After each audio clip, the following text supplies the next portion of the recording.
Hello, hello. Happy Thursday. Hey, Nix, Rihanna Journey, Steuben Hawker. What's up, y'all? Gang's all here, looks like. How's everyone doing?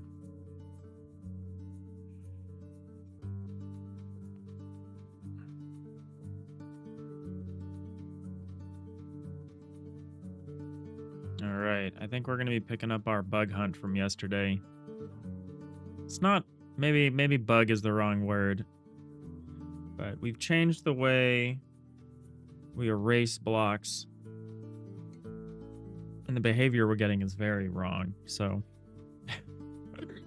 Oh, excuse me.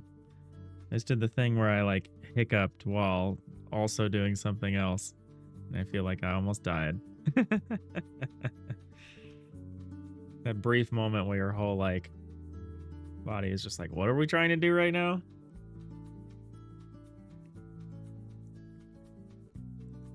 That's a great way to start a video.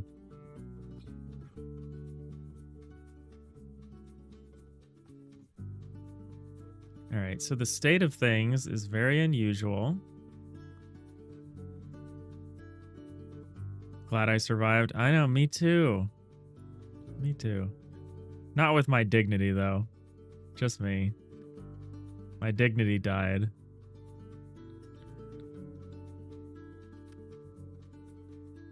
All right, so what's weird... Oh. Here's an interesting thing. What is dignity? Says Nix. Good question, good question. I'll tell you what it is. Dignity is for Romans.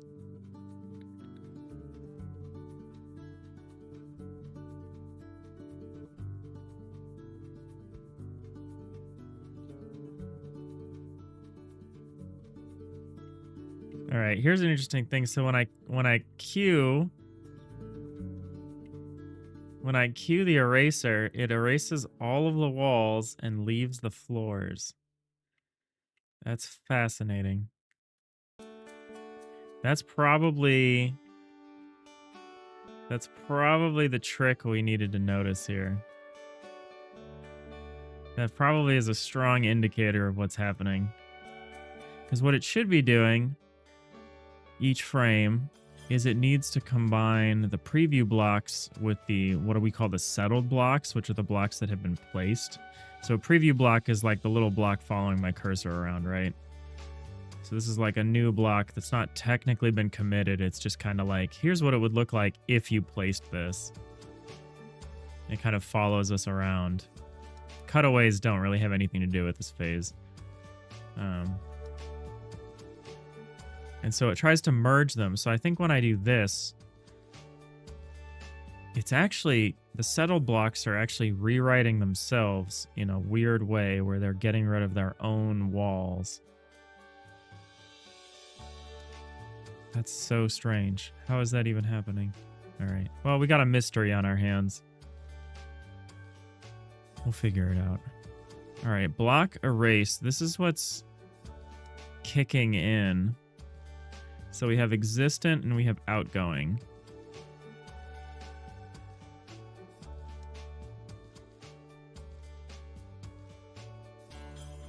Oh, well, we plugged in this behavior, which is not the behavior that we want. This is the old behavior. So that's already wrong. What if we use the new behavior, which is just existent.remove forms outgoing.form?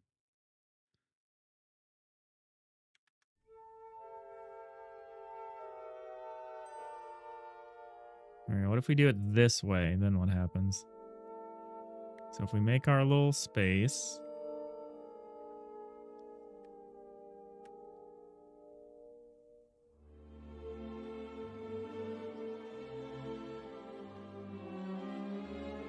Okay, and now we turn on... Okay, so now everything disappears. Fascinating. Yeah, this is the behavior we were noticing yesterday.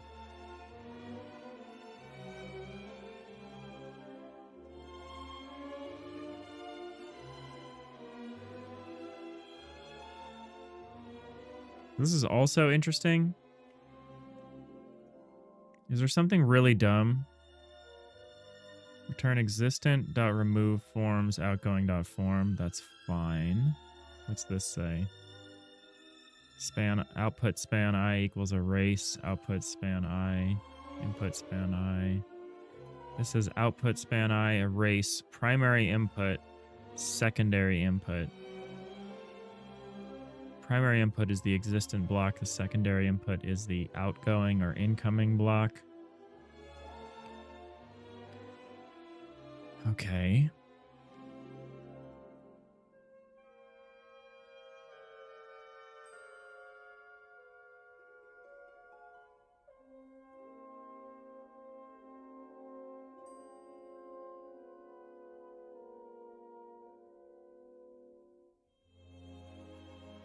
It's really interesting that this old code was doing a similar thing to this new code, except I think it was essentially doing this.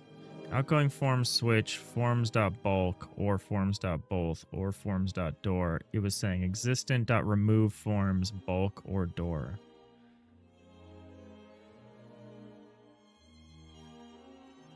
So I think this should be the correct behavior, but for some reason it doesn't give us the behavior we expect. Like existent, good luck with my continued refactor today. You'll mostly be lurking. Yeah, no worries, Rana Journey. I feel like I'm mostly going to be lurking. I feel like I have a relatively low level of energy today, but we're doing it. We built up the habit. And we're just going to put in the time today. It's going to be pretty chill. So yeah, no worries. Good luck with whatever you're doing. I know you're working. You got some hard deadlines, and you got potentially a holiday tomorrow. So a short work week. I get it.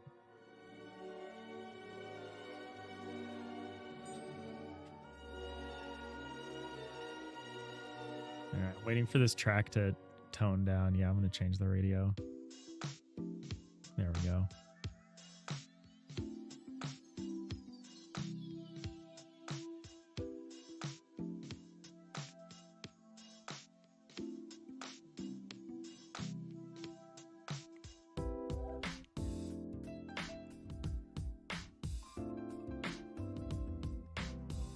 So what if instead we just say return existent?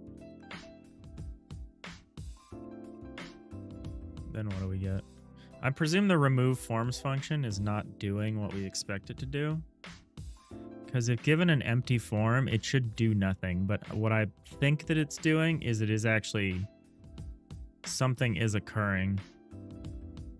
And it is transforming the existent block. Even if you put even when it's fed in an empty block. Okay, so we've got our block. We hit E. Oh, interesting.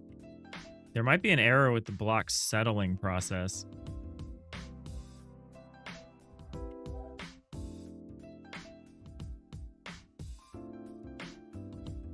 Because return existent should just give us back whatever blocks have already been settled.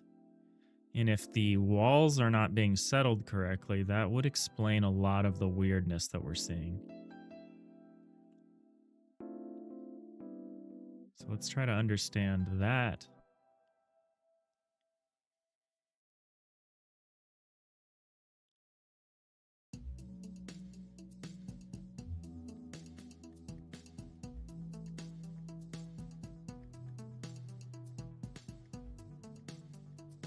So at the end, we should be settling the preview blocks. We pass in the settled blocks and then the preview blocks.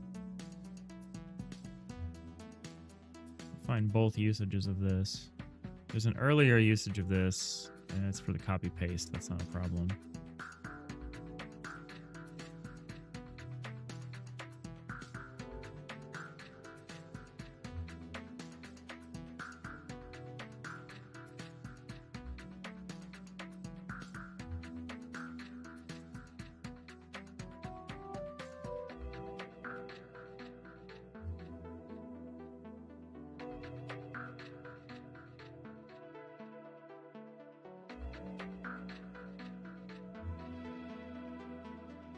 Oh, well, for one thing, this expects the preview blocks first now, and then the settled blocks. Or maybe it's always expected that, and then I reversed it somewhere and I didn't fix it here. Well, that's an obvious problem. It says settle preview blocks. It takes the settled blocks and then the preview blocks.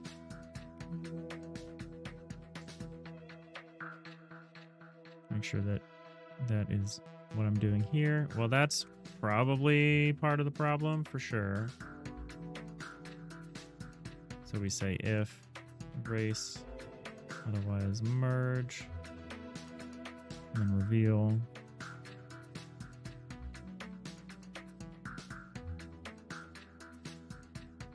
Well, that should have done something. Stubenhocker, have I heard about the Stop Killing Games initiative? I have heard about it.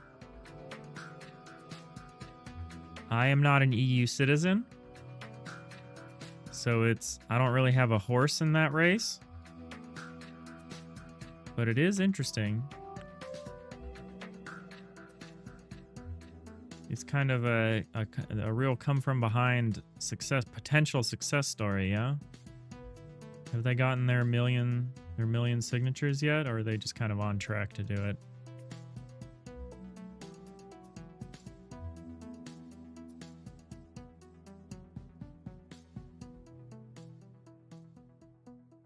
Okay, so erasing doesn't do anything, but toggling it doesn't cause crazy weird things to happen now. So I think that was a pretty grievous error on my part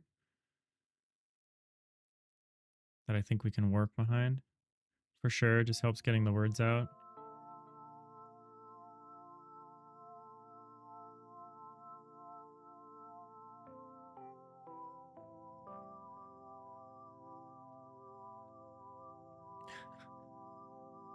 Stubenhocker, it passed the million today.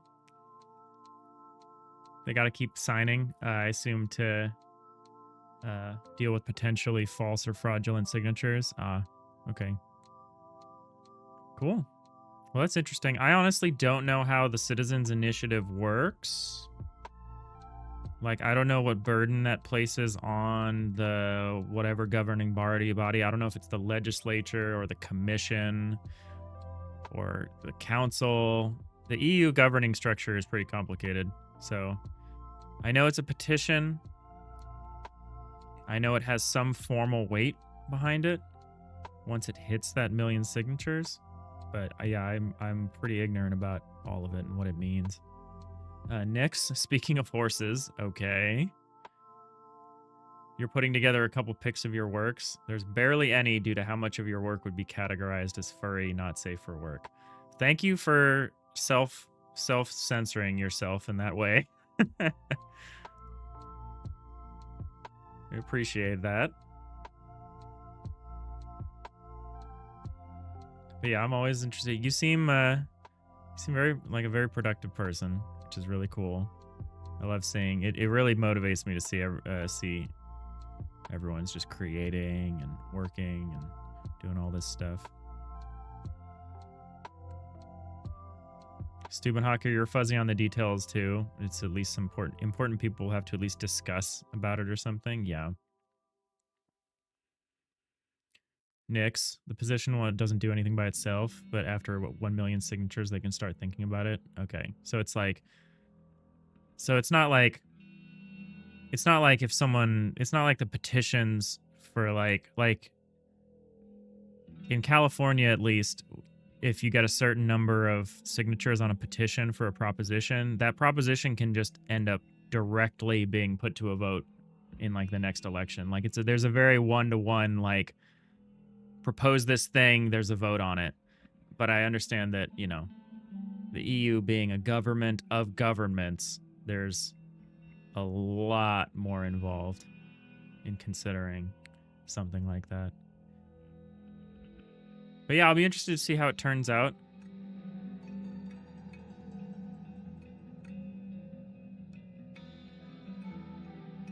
I think it's kind of strange. I don't want to get into like the merits of it, but I think it's kind of interesting because it's all about forcing publishers to make their game, to keep their game in a playable state once they've discontinued support for it for like at least a period of time, so that like the community can come in and like provide whatever infrastructure the publisher doesn't want to spend money on anymore. I think that's pretty interesting. I think that's cool. But I think the real elephant is in the room is that like, what if Steam decides it doesn't want to like make your game available anymore? Like, what if the distributor changes their mind about it? Like, that's a whole different ball game, right? Like how people nobody owns their games. They just like license them from Steam, and like consumers don't own their games, I should say. They just license them from whatever, you know, store they purchase from. I know there are exceptions. Like I think Good Old Games is like pretty cool about how that would work. And obviously it's theoretical because Steam is not going anywhere, but I think it just points towards an even bigger problem with games preservation in general. But we'll see. I think it's an interesting first step to explore. Stubenhocker, in other news, you passed the theoretical test for the fire department respiratory protection bay. Yeah. Nice. Nice. All right, what am I doing? Oh yeah, I'm changing this behavior.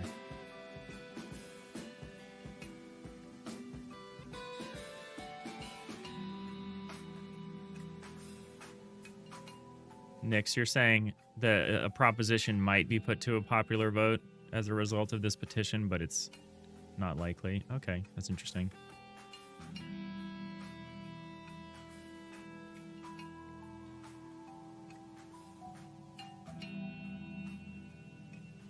Uh-oh. What happened there? I had that corner glitch again. Okay, I think we might have fixed it. Let me see what happens when I do this.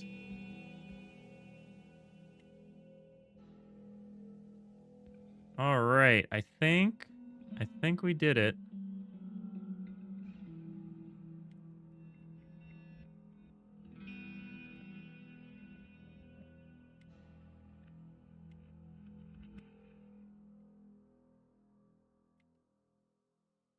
Huh.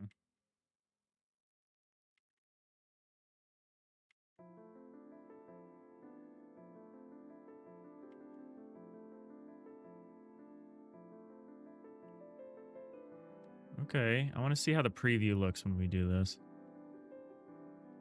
Did you hear the word fixed? Yeah, I think we got it. I think there was just an issue with the block settlement function. And I think we can now erase and place blocks the way you would expect to be able to. Which is nice. What if I turn the eraser on? The only problem... Oh, no, it previews correctly. So the eraser is getting previewed correctly. So like this erasure hasn't happened, but it's showing me what it will look like if I let go of the mouse. Yeah, I think we fixed it. All right. All right. Go us.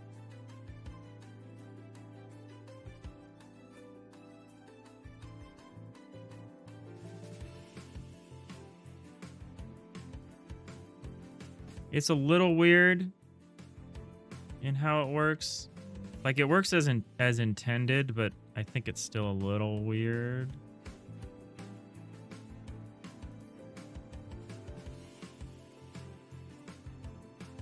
Like, I have to think a little bit differently about how I use the tool now, but I think I want something to show up, like a little outlined version. Like, if I have this wall selected and I'm in eraser mode, I can't tell what I'm doing. So maybe that's where, like, the dotted line outline could be cool. Like, if I hit eraser and it shows a dotted outline of a wall around my cursor, just so I can tell that I'm trying to... that's the tool that I have selected. Ship it? Yeah, ship it.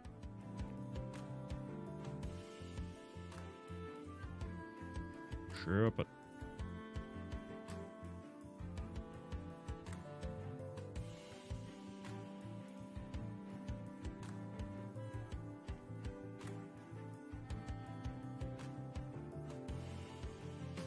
Crash.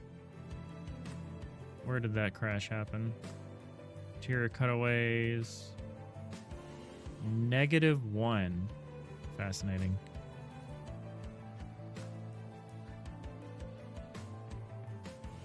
Z equals 2. How did this happen?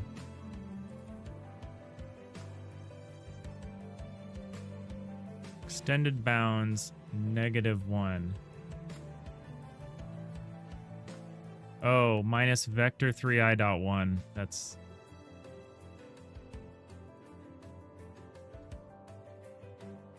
not right.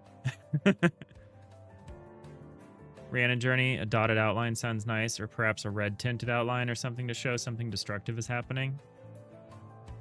Yeah, I think I'll keep solid outline for a selection, and I think I'll use dotted outline for this more kind of potential thing, like either an erasure or maybe like as just a thing that follows the cursor around in some circumstances. Yeah, I think dotted outline for an erasure would be fine. All right, so this should be vector 3i dot... Why is this cursor bounds minimum plus vector 3i dot xy? Okay, so as we go up, we need to subtract vector 3i dot xy.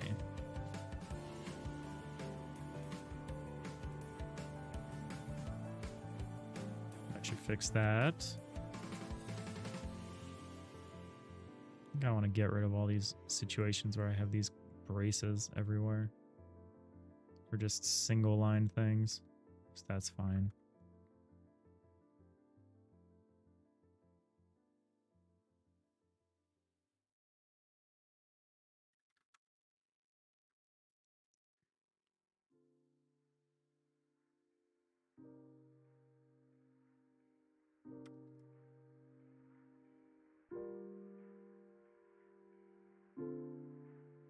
Okay, what's next?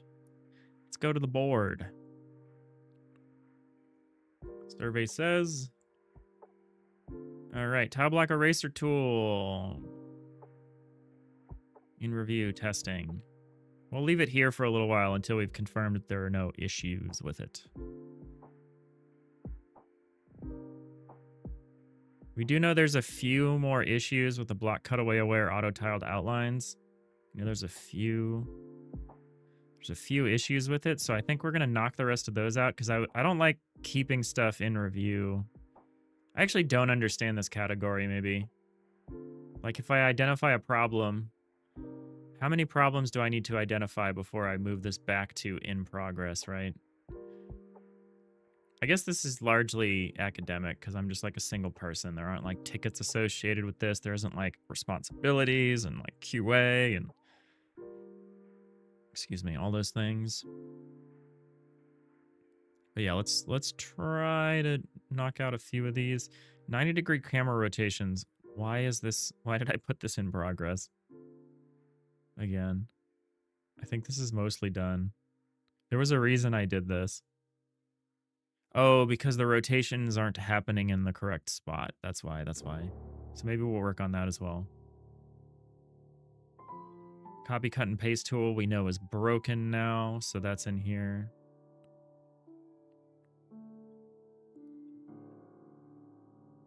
Rhiannon Journey.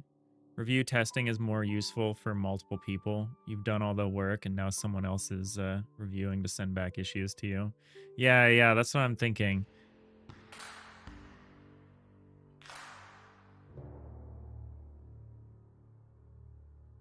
To me, in review testing means that it's like feature complete, but we're not confident that there aren't any issues with it. Maybe how I'm going to think about it for our purposes. So like when something's in progress, we know that we're still working on features for it. And then in review or testing is like something that's like, we've done it and now we're just collecting feedback on it. Or we're just, you know, which might be just ourselves. Like we're looking out for bugs or like fixing bugs or whatever.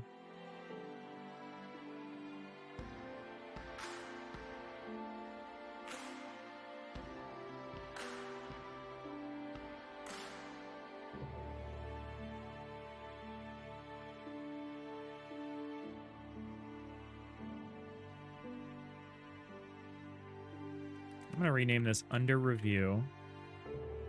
In the planned on hold section, I'm going to rename to backlog. I kind of like backlog.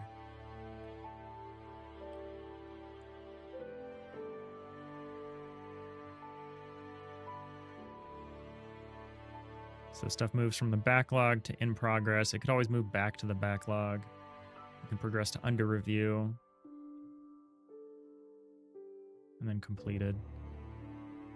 It's just like we're done with this. We're satisfied. We're done. We're moving on.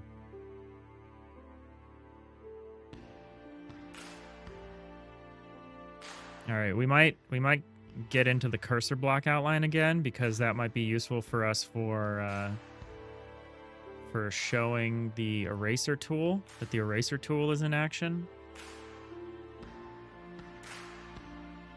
Your idea of tinting it is not bad.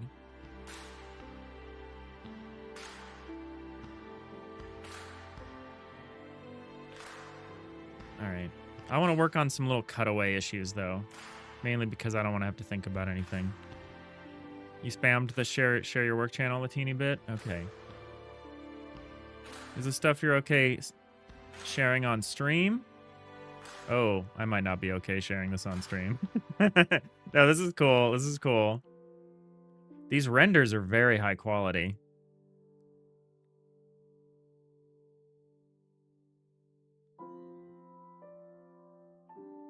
I appreciate you censoring it a bit. I'll take a bigger look. How do you do these renders, though? Just out of curiosity. Is this all Blender?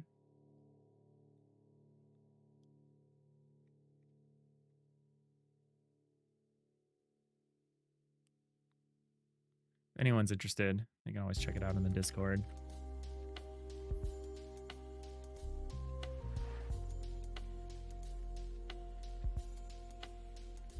The renders are before you stopped working with Blender around 3 or 4 years ago. Oh, interesting. So is this stuff you started working on again recently, or is this like older work?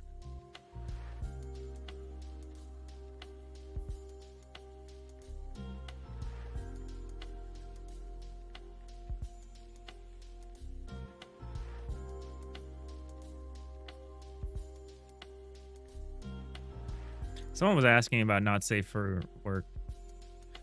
No, it was you. I realize I need some kind of content guidelines for the Discord.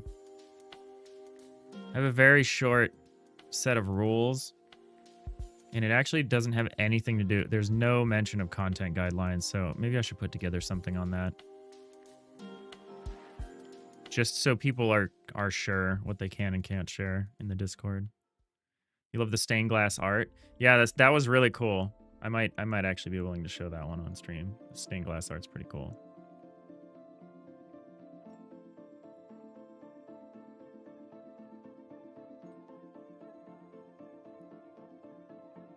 Open link. Yeah, this is really cool. How you manage the texturing of this. Super cool.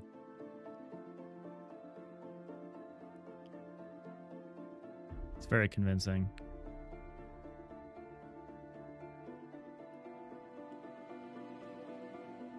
There's a few more of those. They're really interesting.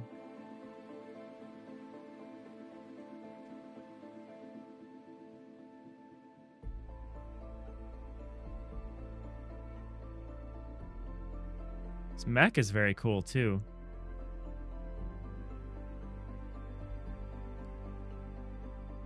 Nice stuff.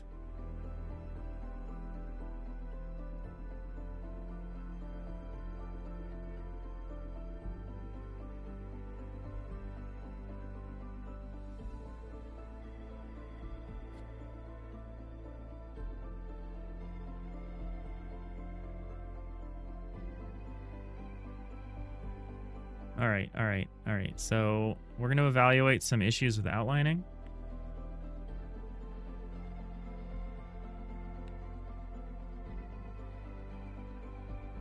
So you'll notice the second level here from the bottom, no matter what, it's basically where the cursor is. There is a Z issue. There's the bottom outline of that cursor, of the block, the floor of the bottom outline of the floor above the cursor is not rendering correctly. There's 1. And that happens, that interestingly, if I do this,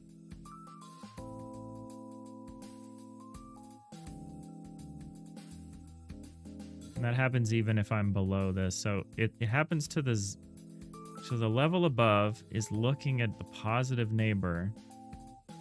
But what's weird is how it affects the whole line all the way down.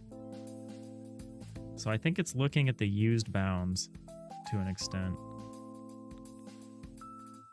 So I want to figure that out. That's a weird one.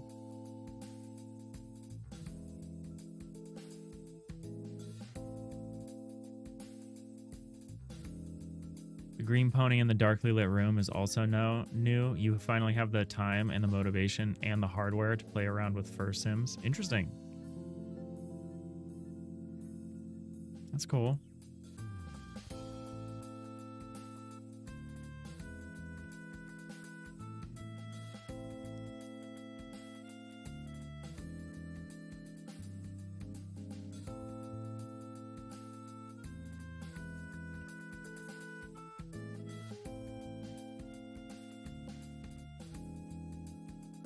Also, as I can see,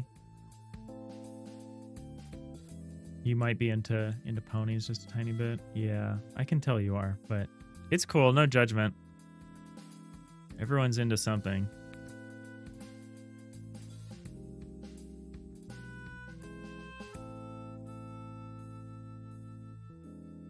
I've known my share of bronies in the past, you know.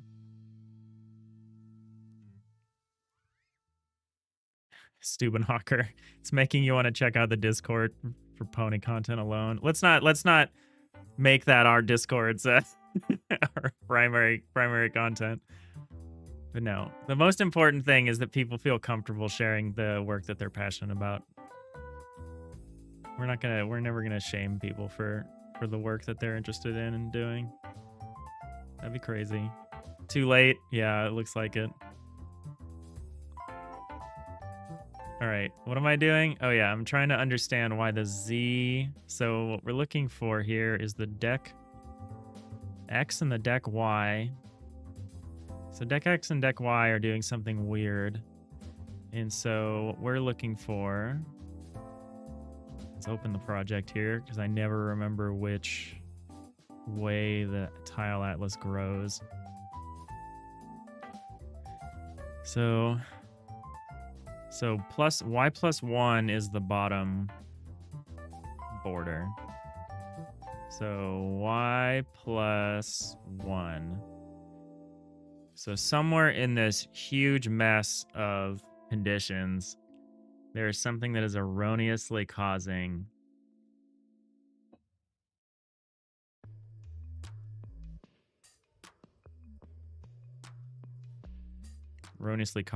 the outline to fail.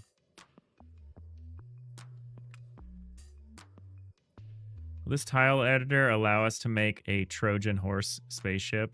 That would be pretty cool. Like a Trojan horse shaped spaceship.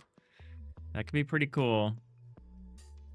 I don't know how easy that's going to be. It's one of those things where I'm going to make a tool and I am going to probably be one of the least creative people with that tool. That's always how it is, right? Like I've talked to the creator of Cosmeteer about this. They ended up hiring a bunch of they ended up hiring artists who were the best ship creators from the early access version of the game to make the ships for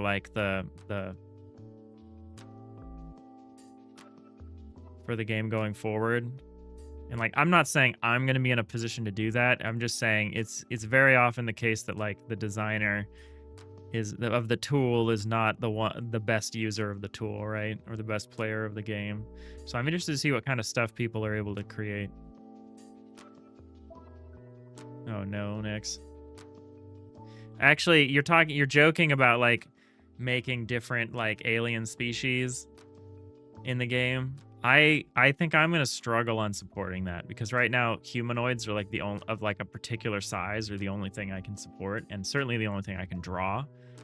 So it'll be interesting to see how I would support alternatives.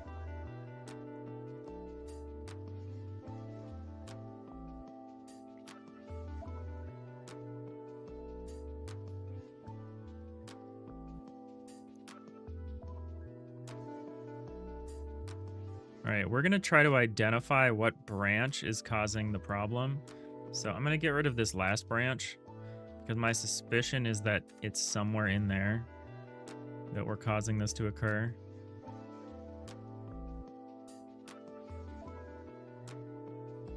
There will probably be some other, yep.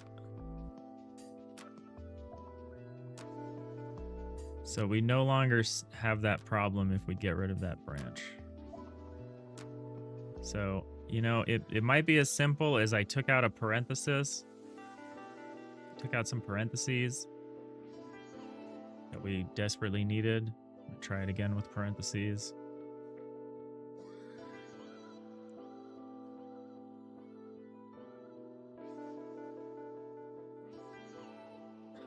All y'all have to do is create new textures and somehow duplicate the base code for the humanoid, or at least you hope so. We'll burn that bridge when we get there. Yeah, that is our standing policy.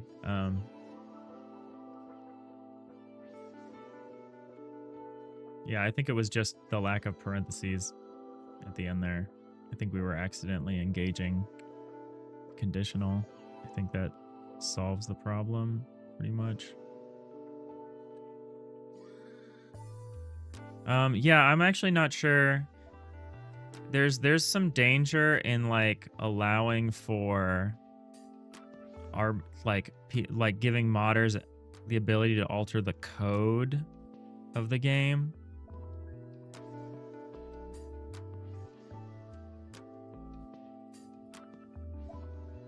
So we'll have to decide how open we want that process to be. Yeah, I think the lack of the parentheses was a problem, and so this should probably be like this.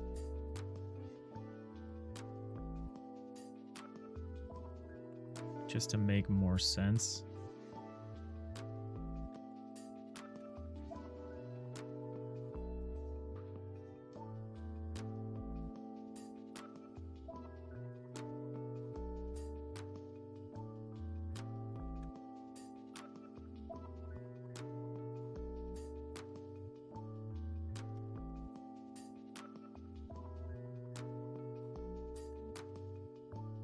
Why is it different up there than up here? Why? Oh, yeah, that is actually weird. I want to look at that real quick. Why is deck Y written so differently? Oh, did I just write this twice? I think I just wrote it twice.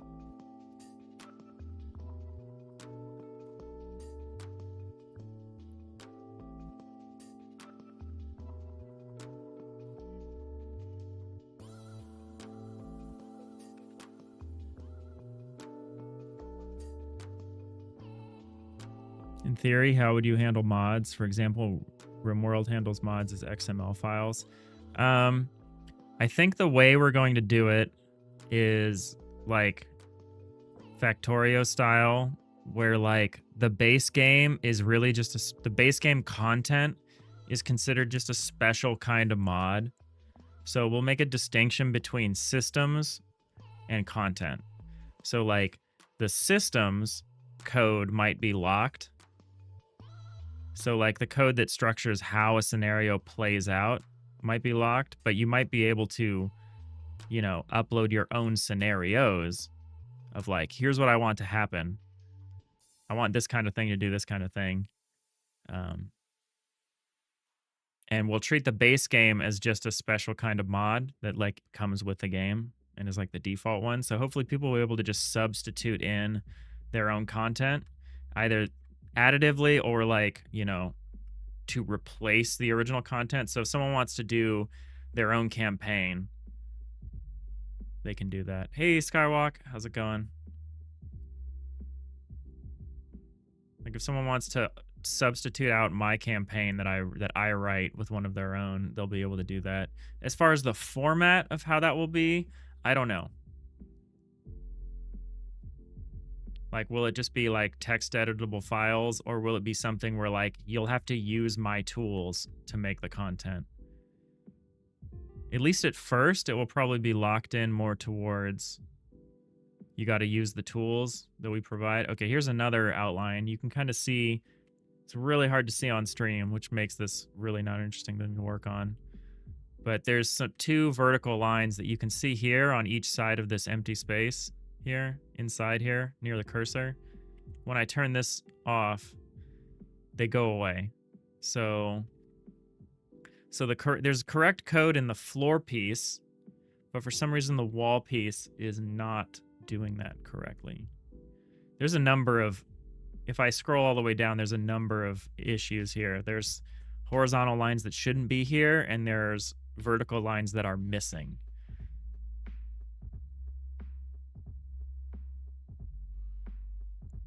Nix. Oh, that's basically how RimWorld does it too. They just have the main engine made in Unity, and most of the content is just a mod, a bunch of XML and the like, which does call back to the engine. There's probably more to it, but you're too lazy to look into it. Yeah, no worries. That is, I think, how we're gonna do it. I think we will have a locked down systems code, or quote unquote engine code, that will not be modifiable. It might be extensible. Maybe, if I feel like I can do that in a way that's relatively safe. But yeah, the content itself will be the thing that's probably the most moddable. Like, I don't know the extent to which a modder would be able to be like, I know you have shields and armor and engines and all these systems, but like I want to put in a thing that doesn't resemble any of those. I want to put in a new thing that has like different gameplay implications. I think that's going to be harder for us to support. It'll be a lot easier for us to support something like, oh, here's a new item that does this, and those things are like supported in the game. So I can at least commit to that part about like content swapping.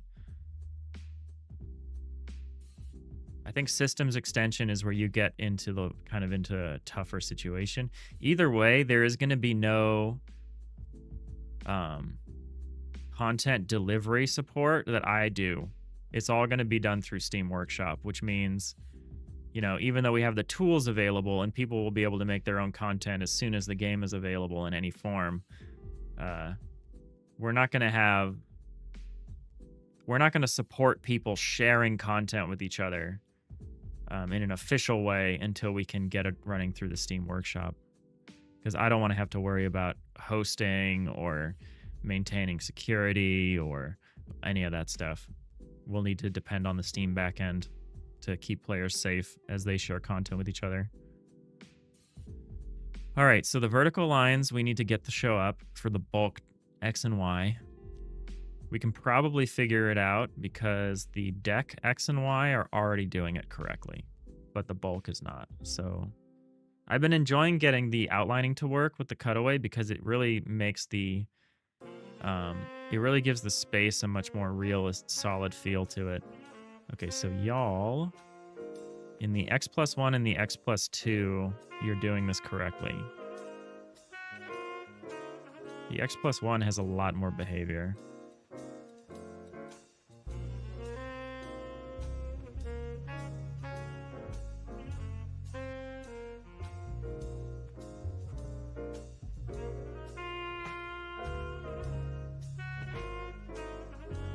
Is this supposed to have like one of these here?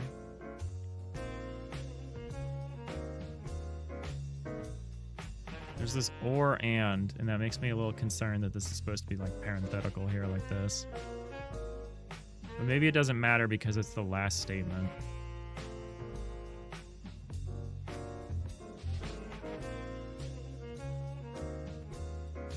Could explain some of the weird stuff we're saying. Or we might just break everything.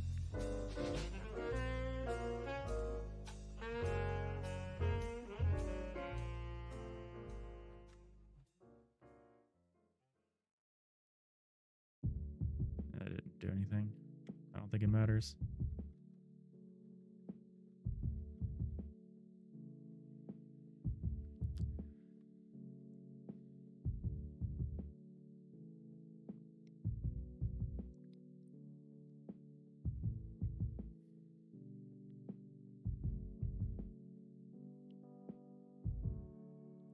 All right, let's try to spot the difference here.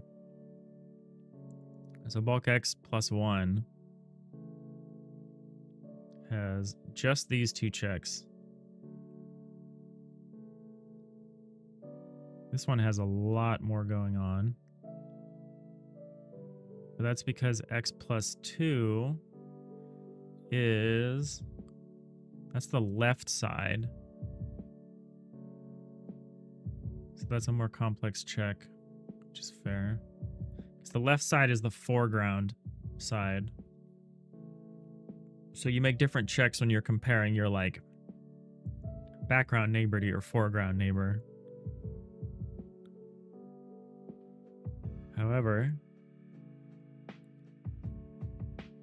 for the floors, it's the opposite, which is interesting.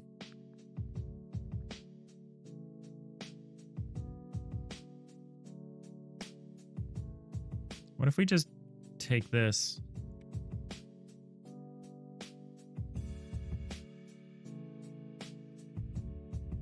So the bulk X has all this additional logic for the half bulk cutaways. So what about this do we need?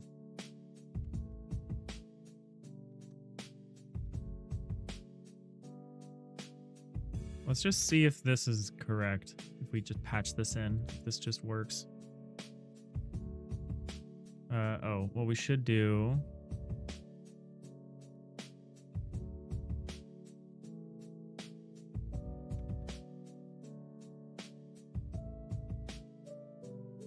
Yeah, I think... Let's see. Let's see what we got going here.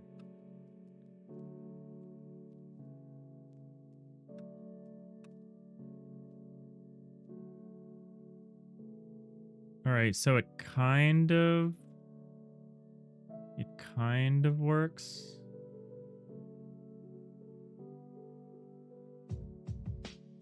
Oh.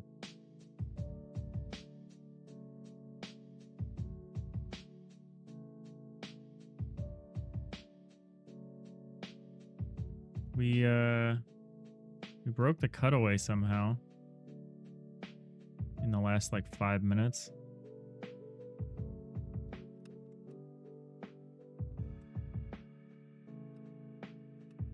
Wonder what we did there.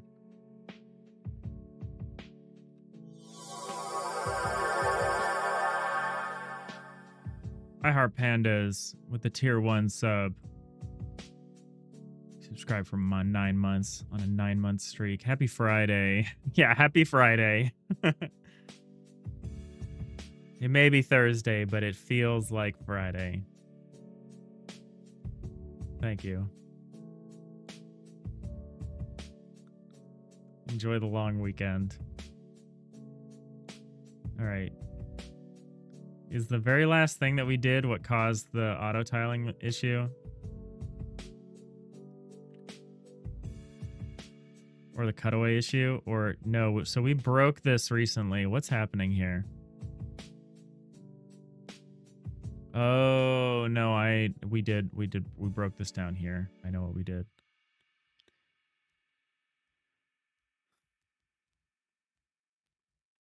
I guess technically maybe up here, but I do know what we did. So I guess this did need to be vector 3i.1. That's concerning. So we need some kind of safety mechanism here then.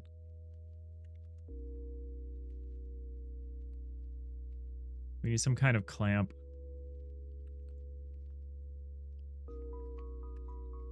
This should work okay now.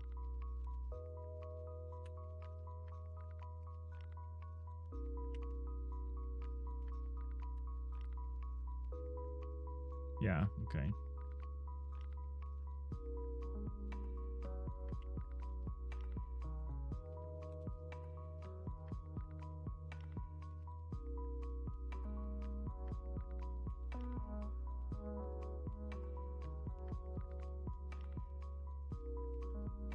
ASD Wallow.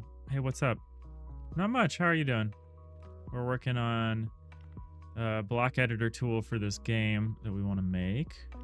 That's this isometric 2D presentation of these 3D environments. This we're trying to make an FTL style game, but we're trying to make it isometric 3D. We want it to kind of look like this is kind of our art style that we're going for, this kind of low res pixel art thing. So right now we're working on a tool that allows us to build these 3D spaces and then render them in this kind of isometric 2D style.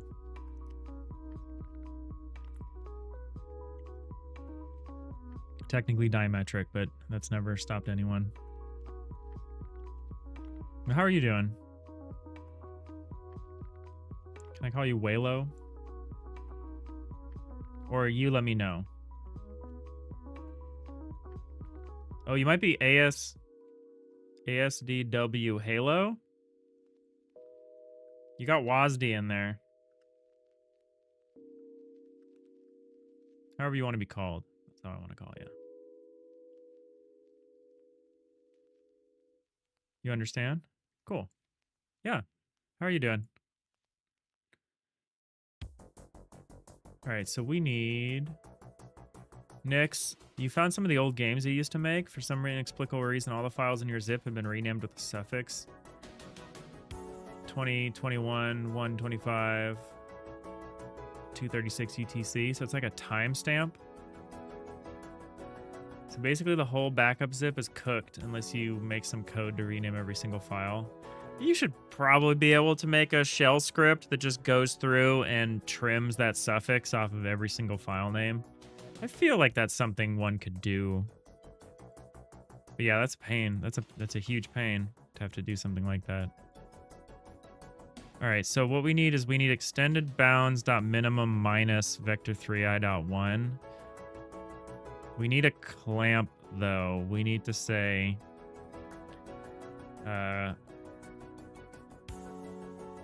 no, what we need is vector3i.max this and vector3i.0. So we need to prevent that number from getting too small there.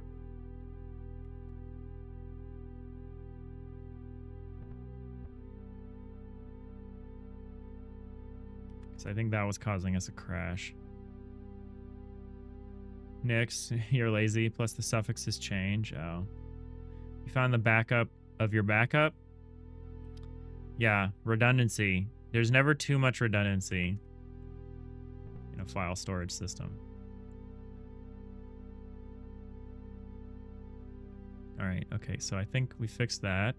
Now we can go back to what we were doing, which was handling the auto tiling here to try to fix this case. So the bulks, so the floors managed to do this, but the walls are struggling right now.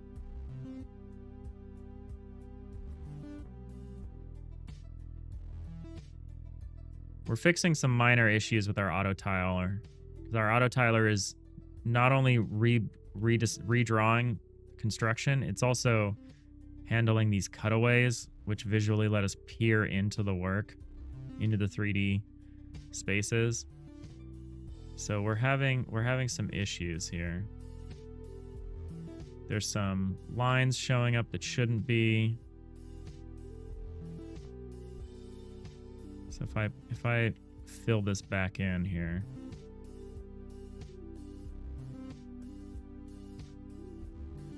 you can kind of see in this cutaway section, there's these horizontal lines that need to go away, but there's also these missing vertical lines. So the horizontal lines are the lower.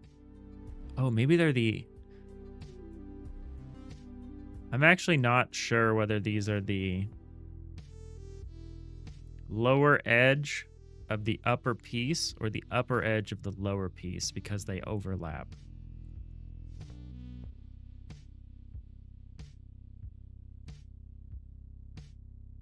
I guess I could test that pretty easily, but right now I'm interested in fixing this vertical line thing.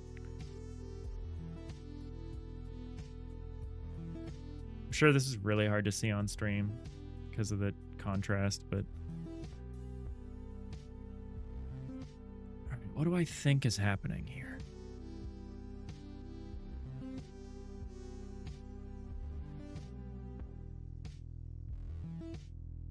It needs to be a full bulk. It needs to do this whether there's a full bulk cutaway or a deck cutaway, like whether we're cutting away just the walls or the floors.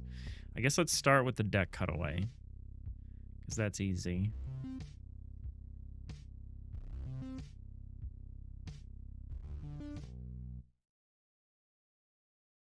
So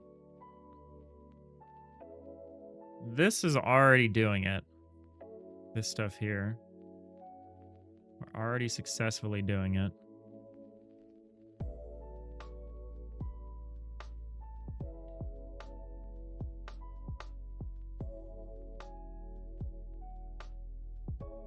So it's the +1. That's what's determining this. Is the +1 branch. So this branch. So yeah, if we add this to the other branch, it should work. It was working, but it's not totally working.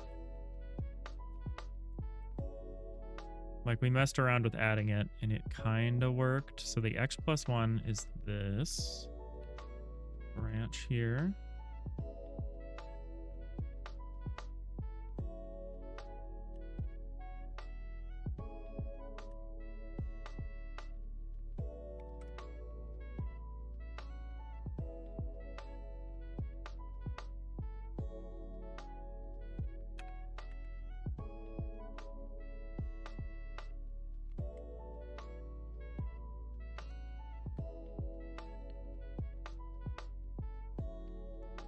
All right, we're heading into some ads over on Twitch.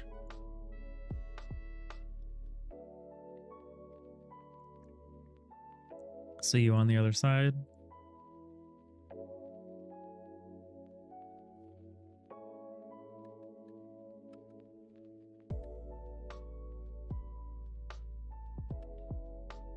All right, so good news and bad news. Good news is, look, you can see that we got the 3 thick vertical bars now, all in the center around the cursor.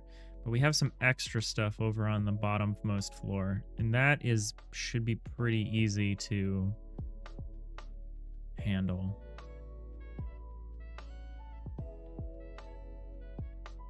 So what we need to do to fix that, I think, go here.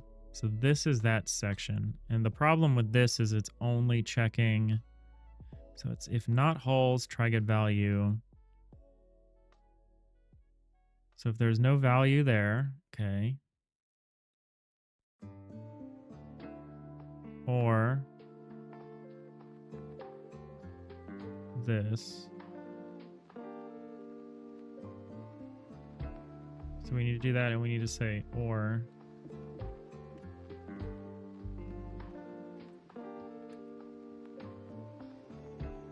Yeah, I kind of want to head in a direction where we aren't managing 3 different masks here, or maybe we have just as hash sets. Maybe we just have one that's a dictionary that has like a value associated with it.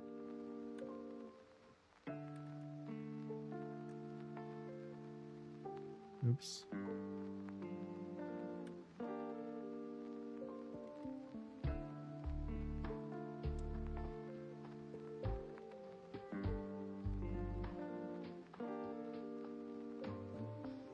All right, so it should be or this and this.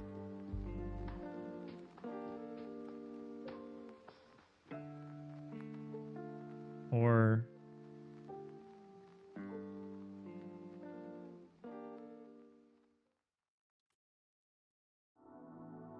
this.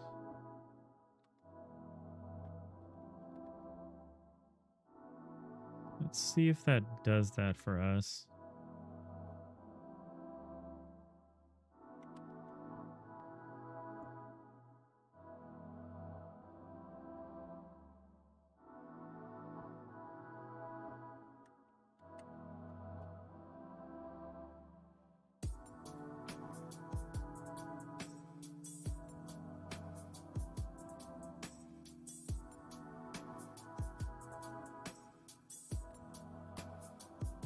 Okay. I think we fixed it for the side that we did this on. So now I think we got that sorted out here. I just gotta duplicate that effort to the other side.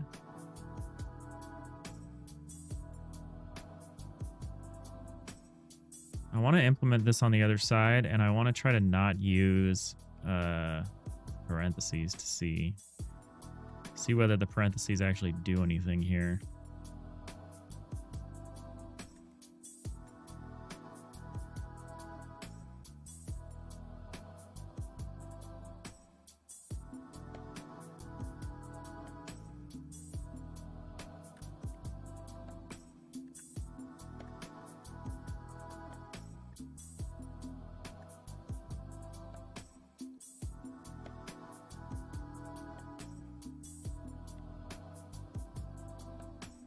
I'm curious to see if it matters.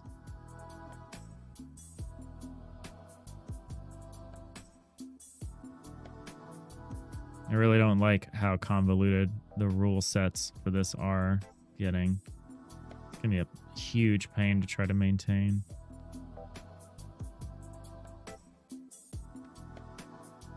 Oh. Okay, so I did it, and the parentheses don't seem to matter in this case, which is pretty cool.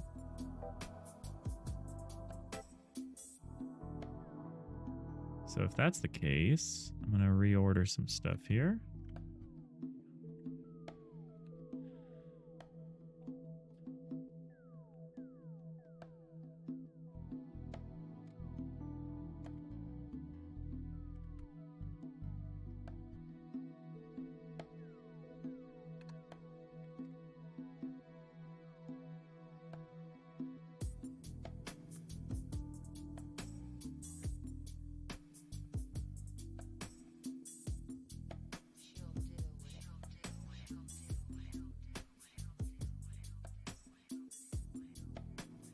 Nix, you used to make such crappy games, well, walking sims. You wonder how well you would do now. Almost a whole decade more experience. You'd probably do pretty well. Probably do pretty well. People love a good walking sim.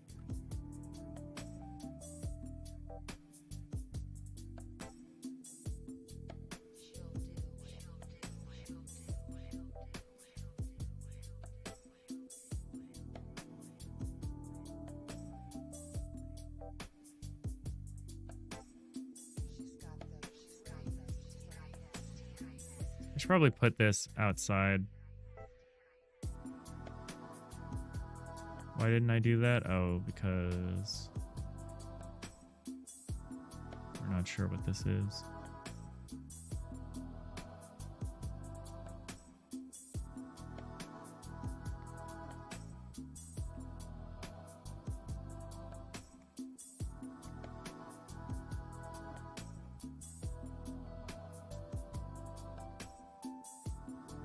So that's one outline issue sorted.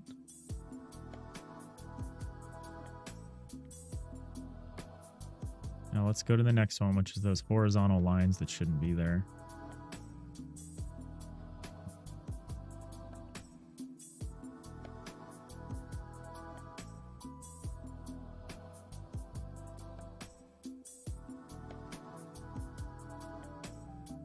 Do this.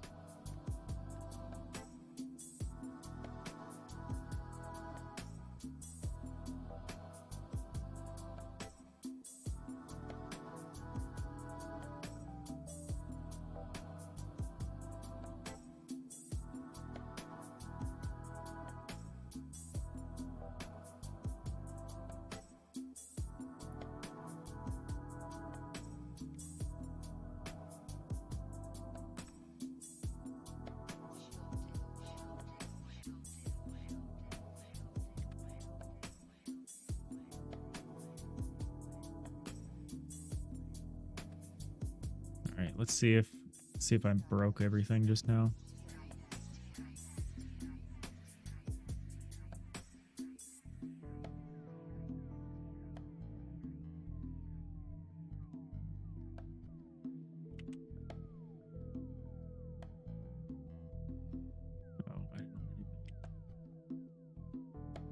Oh. Okay, I did something bad.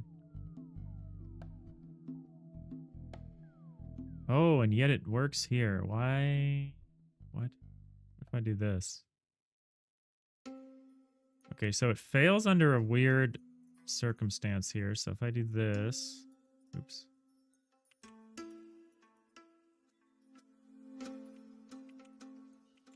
So let's hollow this out.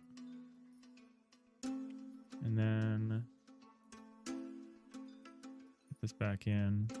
I don't know what I did to cause such a weird thing to happen. I'm going to try not to be bothered by it because I don't think it's the sort of thing that you're going to be allowed to do with the tool. All right, so now we got the vertical lines that we want.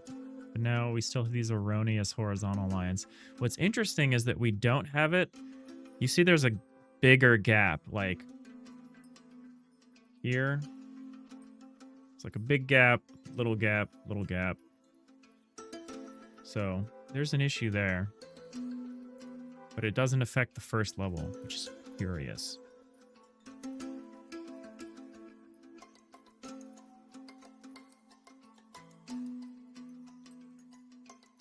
Sorry, I know this is like really boring content working on this particularly, but I just feel kind of tired. This is something I can work on pretty mindlessly.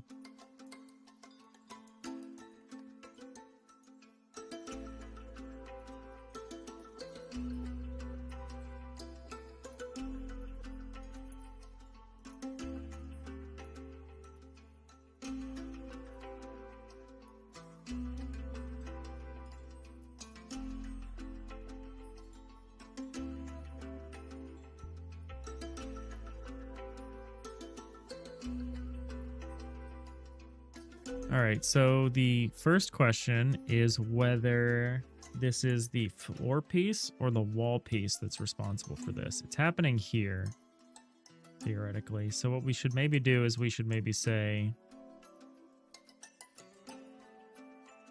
maybe we just take this, put this out here.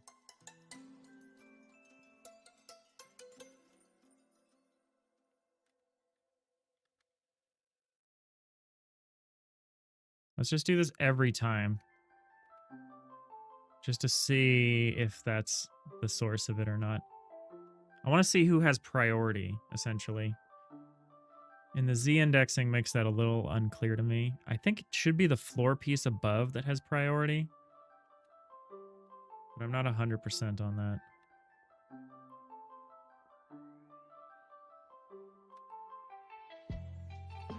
Okay, so no, it is the floor piece that's causing this. The floor piece above. Okay, it's good to know.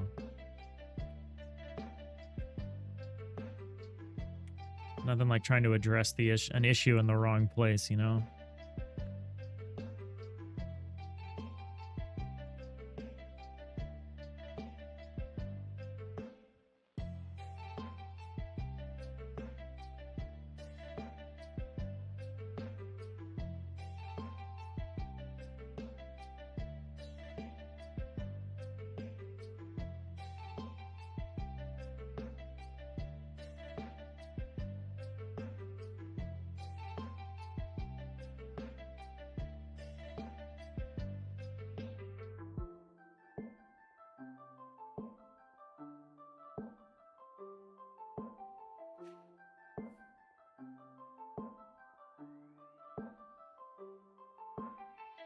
So it should be, I said it was y+1, right? Yeah, so it's in here.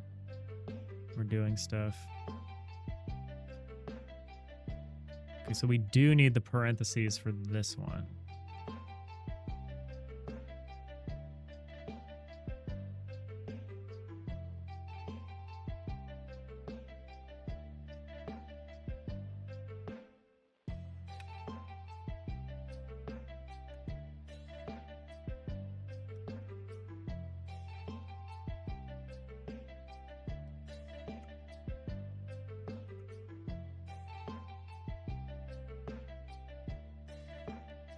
So because it's not affecting the bottom layer, it makes me think that this, the full bulk cutaway thing,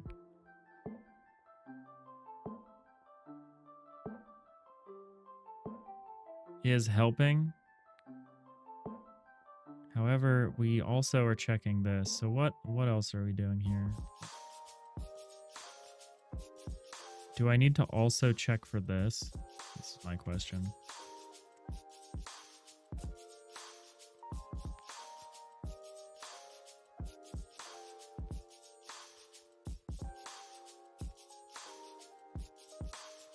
Let's just see if that does it. What is this? Deck X? Okay.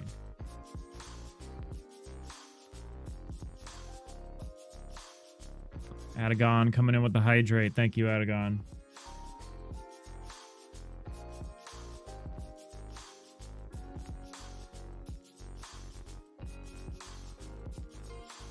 I was looking at GMTK Jam recently. I think Aramis was talking about it as well, and I was like, oh, do I want to do that? Do I have time to do like a 4-day jam, 5-day jam, whatever it is? It's like Thursday. For me, it's Thursday morning to Sunday morning. And I was like, oh. I don't think I'm doing it. I want to, though.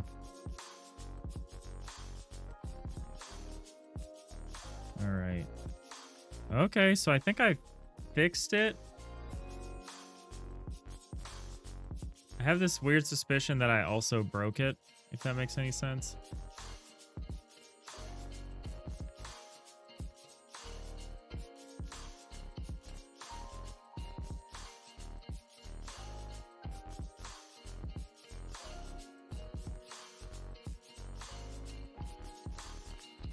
When I was drawing stuff, it looked kind of broken.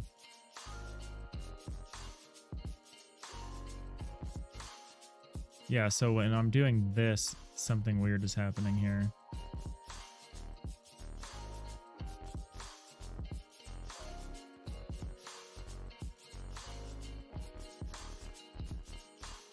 Oh, something weird is happening here too.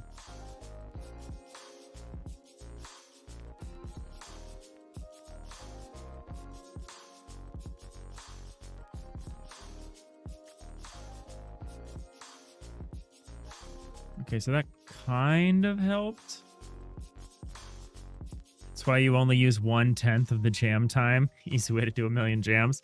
Ah, I see, I see. That's the secret to your method.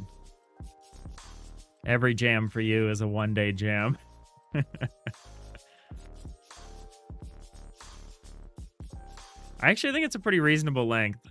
I straight up can't do like 2-week jams or whatever. I don't have a healthy work-life balance for jams. If I'm doing a jam, I am like all in. Like all-nighters, like 12-hour streams, like. What about a 10-year jam? That just sounds like my main project, Adagon. Nix, you like jamming? But usually only to music. Oh, you got me. All right, so I think there's a condition in here that we're not handling correctly. Full ball cutaways, full ball cutaways.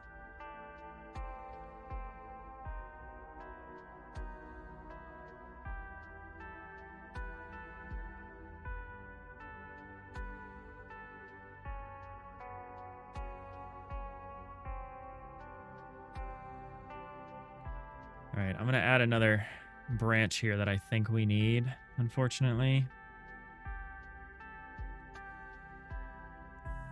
to handle this weird edge case. Yeah, I'm very tempted. This is starting to get silly. I'm very tempted to move away from having separate hash sets for each type of cutaway and instead defining the cutaway as the value of a dictionary and have it in just a single dictionary instead of 3 separate hash sets. I mean, I'm sure the hash sets are like a little better. Maybe. No. Yeah, a dictionary would be cool. Dictionary would be cool. All right, let's see if I fix this. There's a very weird particular thing happening here. It has to do when I am. So we have to make it happen is very strange. So we have to hollow out a space, but then we need to place blocks like in the way. How do I make this happen?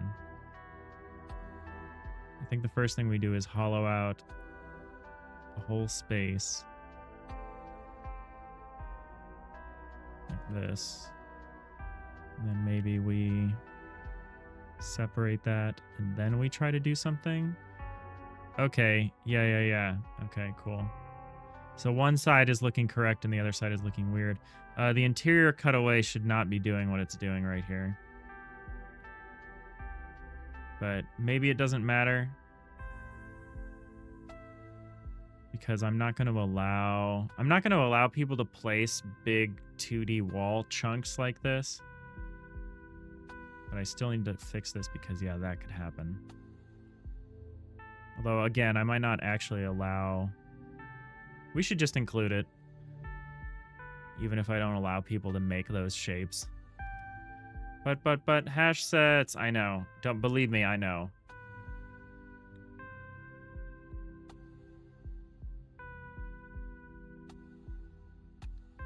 I get real arbitrary and capricious about my data sets, you know?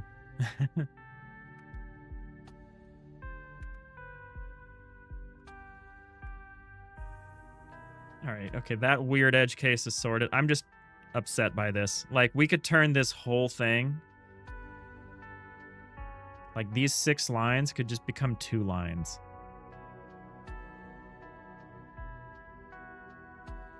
It could just be cutaways. If cutaways contains this, instead of being like, is it a full bulk cutaway or a full deck cutaway or a half bulk cutaway? We could just have cutaways and then like an enum value of like what the cutaway is.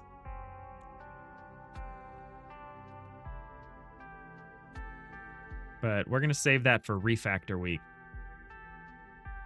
Sorry, I just bonked the microphone. I was trying to do a Fonz. And I was not ready.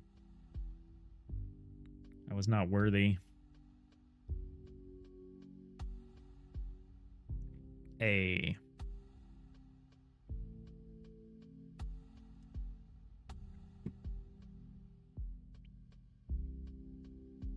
All right, so that's whatever. I don't love it, but it works.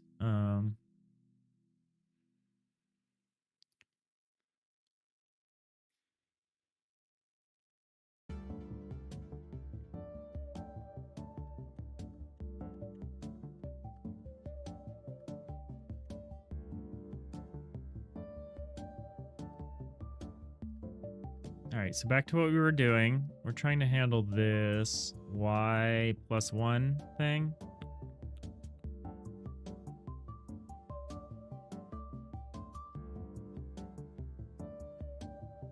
And I kind of busted everything. So this is like not good. But neither is this. So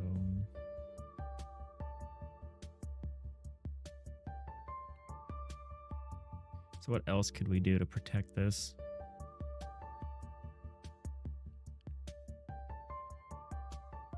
Yeah, same thing here. Like, look at this.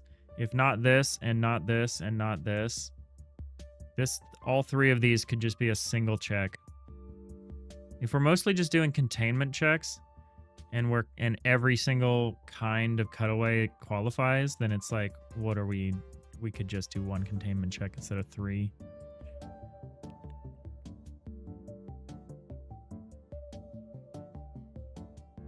It would certainly make a lot of this a lot more readable and maintainable. Because auto tiling rules get really complicated really quickly. Because it's routine, but there's like a combinatorics issue.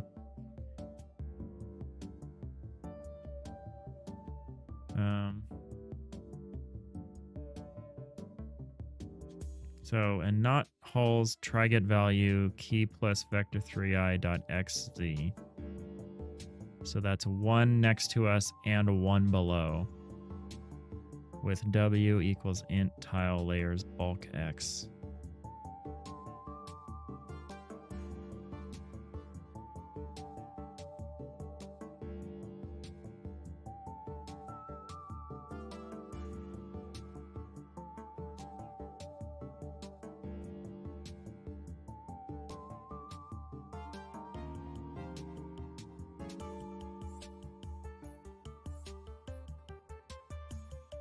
So we're basically saying we can get rid of this outline if there is no bulk below and in front of you, or if that bulk is being cut away.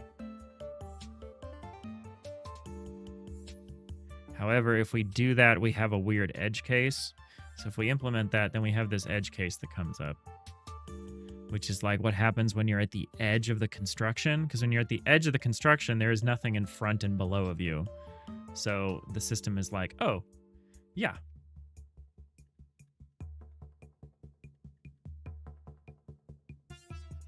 We could potentially protect against that a different way. So like if I build this thing, like, yeah, you can see on the left side those erroneous horizontal lines are gone. But the problem is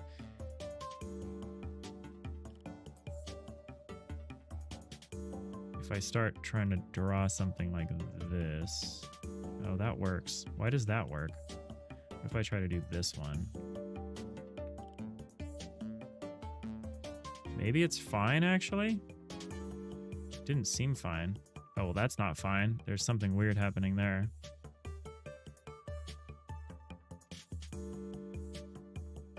Excuse? You kind of see this one outline appearing and disappearing. They're not even touching, and yet they're influencing it.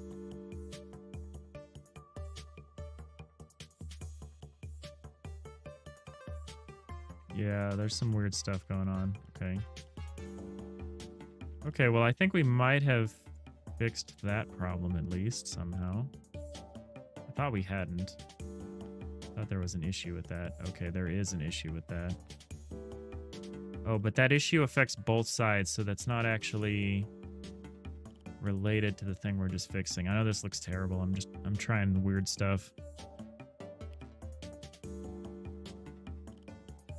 So this is okay. This is an okay fix. So we can put this fix in. Or at least the thing that we were specifically trying to fix. I'll change that to YZ instead of XZ.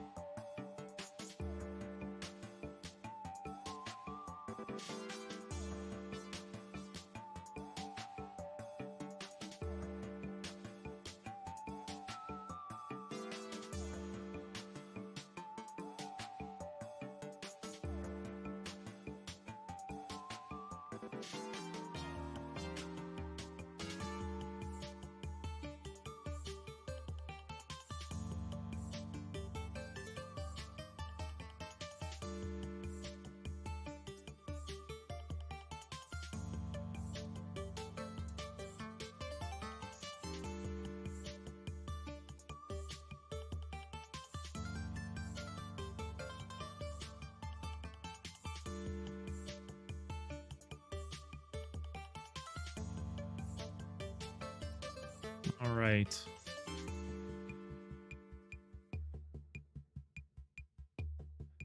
Nix, will spaceships be cubic shaped, or will you add a bunch of triangle-ish blocks later on to make the ships look more aerodynamic? Which doesn't make sense as we're in space, but it gives a cool factor. Oh yeah. You need atmospheric, like, aerodynamic stuff. That's always been an important thing. Yes, we have that planned. So if we look in here, we have some new shapes that I want to add in, because right now we only support cubes. But I want to support these kinds of shapes, right? Like ramps and like pyramids and like different stuff. I'll probably add curves too, but I want to handle straight lines first.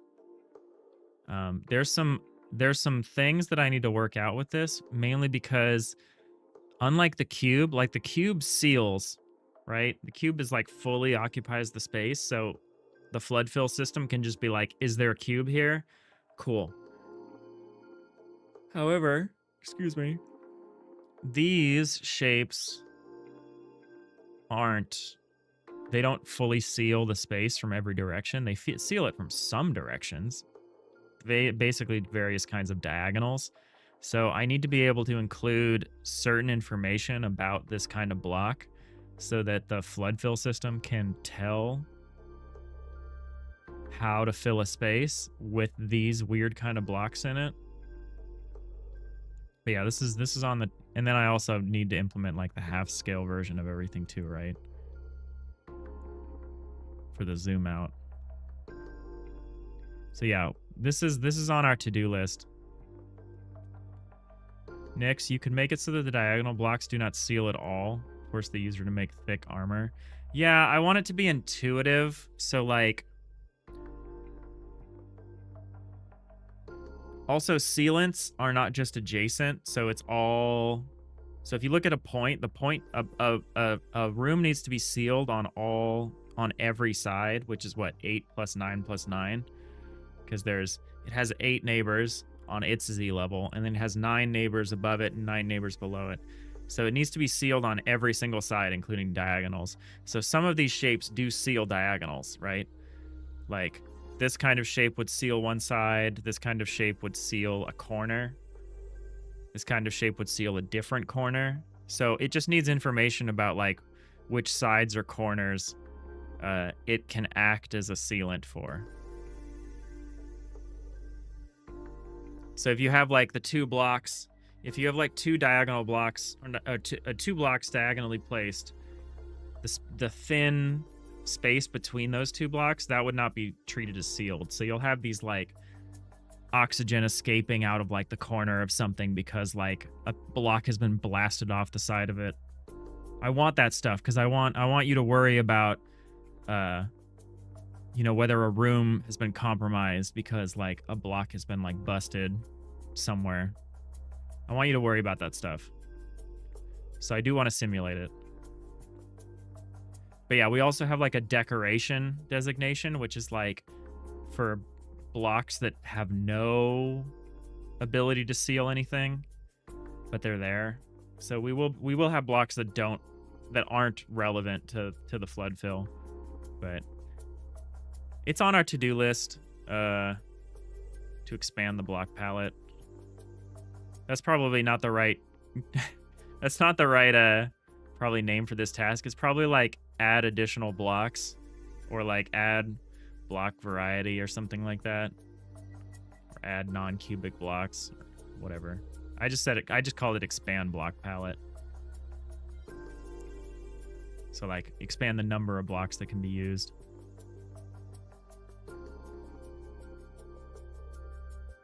Random journey. All you're hearing is that I want to make you worry about stuff. You feel like you're already worrying enough. Yeah, space is deadly, you know?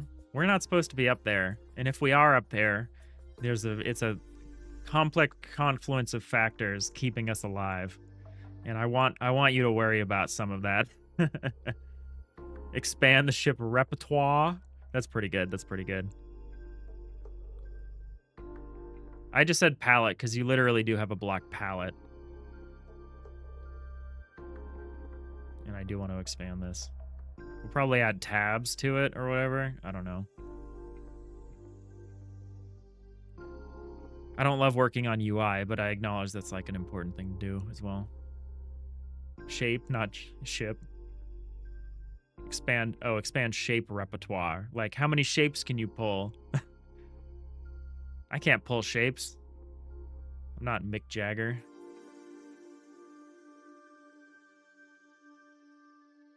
Random journey. It's wild how much you have to worry about in space where there are just a handful of particles per cubic meter. Yeah. I couldn't do it. I can barely fly. I couldn't be in space. I would immediately go like full like Pandorum. Might just lose my mind.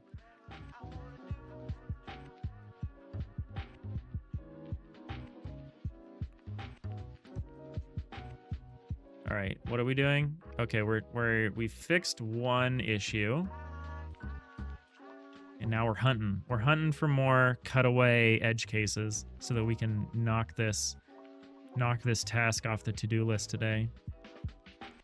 So I think you'll find that if we fully seal this space, that yeah, if you look at this, we very sweetly, there's no unnecessary little squigglers. There are no weird little lines here now, which is great.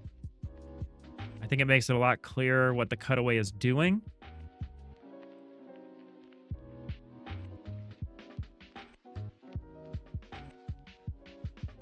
I think the outlines are very subtle, but I think they're very important for like spatial understanding. I think the shading change I made too helps a lot. Lightening the ground a little bit. Rhiannon Journey, you have deep fear of enclosed spaces, but also large open spaces. Space is a no-go. Yeah, it's both the most enclosed and most open space, right?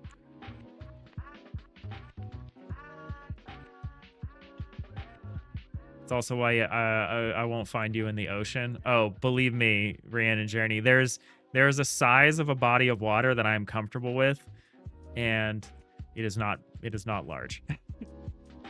I don't like small boats for some reason, for various reasons. I also don't like large boats for other reasons. So I can't really be on the ocean either. I'm terrible. I need to live on the coast, but I can't be on the ocean. It's a conundrum. Nyx. Skywalk. You'd love to have your spaceship. You'd find a planet to play Adam and Eve. Lol. Nyx, one thing that would be cool is creating some sort of movable block that lets you test a room for ceiling. It expands some magical gas, and you could see a sprite of gas puffing out of the corner where there's no perfect ceiling. And then the machine could like show a red error on the tiny screen when there's no perfect ceiling. Clicking it would move your camera to a block. That's actually a pretty good idea for when you're playing the game. The game should indicate to you if there is an oxygen leak, where it is. It's a good point. That's a good point. And that should be easy to do at playtime. That's not really easy to do at edit time. But at playtime, the ship knows where its rooms are, like what the compartment should be, and it will be able to detect if there's an issue. So like it would be able to warn you if a door opens and like compromises the oxygen of the room, or if a wall explodes and like causes a hairline fracture in the next room or something because it was at a diagonal. Like, yeah, that's a good idea. That's a good idea to keep in mind. We have so many restrictions. Not too big, not too small, not too, yeah. I'm a delicate creature. It can't be too hot. It can't be too cold. Life exists in a very narrow band. All right, so let's try to understand this other weird problem that we're seeing. So like if I do something super strange like this, like if I try to put these, yeah, what is going on here? Okay, so we aren't quite done. So we've identified an issue with the block Z. You see the outlines are missing.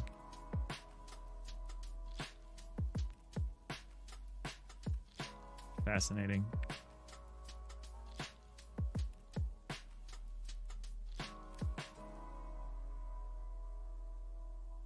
And they only come back if I put a block here. Somewhere. I don't understand the nature of this. The way that this propagates. Like how it's this sliding scale. But we've already run into something like this before, so we should probably be able to fix it pretty easily. Alright.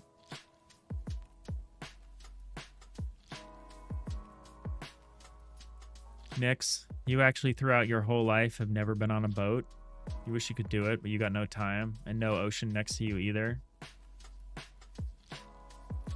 Skywalk, you're missing some I'm missing some logic because I'm outside of my ship, perhaps. Yeah, I think it is. I think what it's doing is it's not finding something.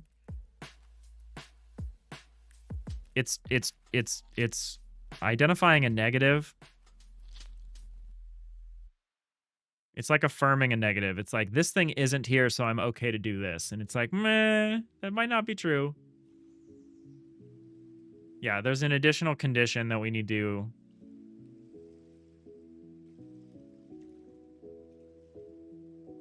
Condition, addition. What's your mission?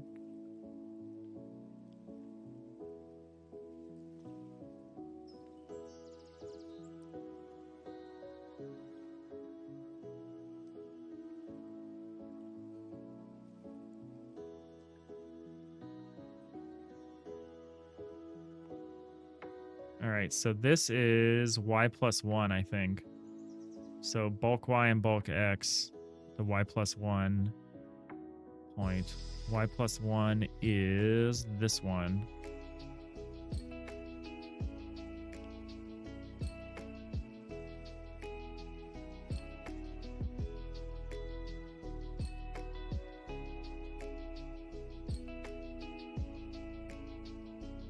Let's just make sure it's not a parentheses thing.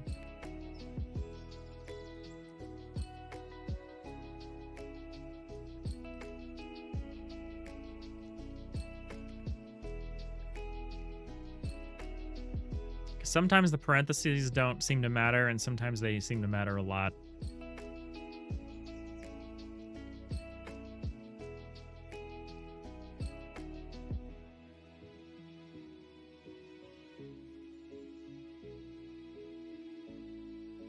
So it seems to only happen if I'm just drawing a wall. And now, so far, it seems to be fine. Okay, it's fine for the X, but not the Y, which is fine because I think we changed the X. So now it's okay on this side. So I think that was it. I think it was just this condition needed to be parenthetically bound here.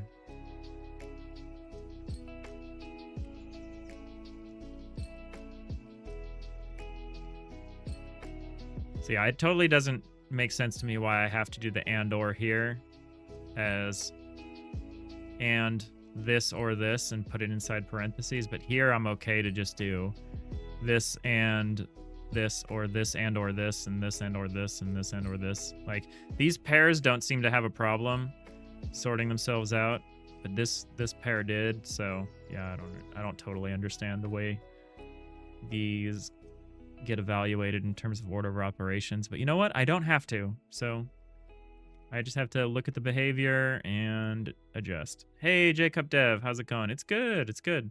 We got a day off of work tomorrow.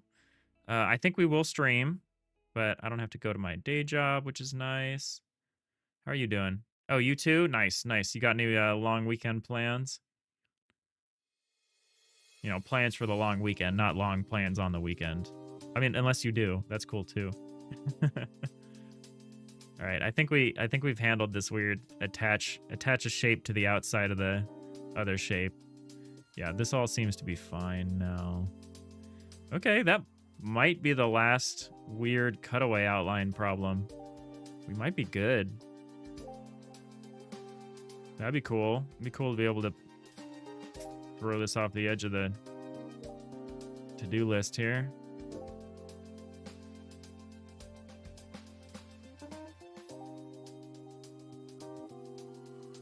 Skywalk. Oh, right. It's 4th of July tomorrow. Canadian moment. Yep. Jacob, you're going to hide from the fireworks with your dogs. Sadly, but good opportunity to dev and chill. Yeah, it's not a great holiday for dogs, is it? Me? I don't have huge plans. A friend of mine did just invite me to a hilarious event, which is like, I think it's like I'm not totally sure what it is, but it's some kind of live show to do with the old TV show Murder, She Wrote. It's some kind of like watch party participant engagement thing. I'm not totally sure what it is. It maybe sounds like going to like a showing of the Rocky Horror Picture Show or something, but it's for like Murder, She Wrote. It sounds really fun. And me and my friend are gonna go do that tomorrow evening. That was very last minute, but I'm excited to.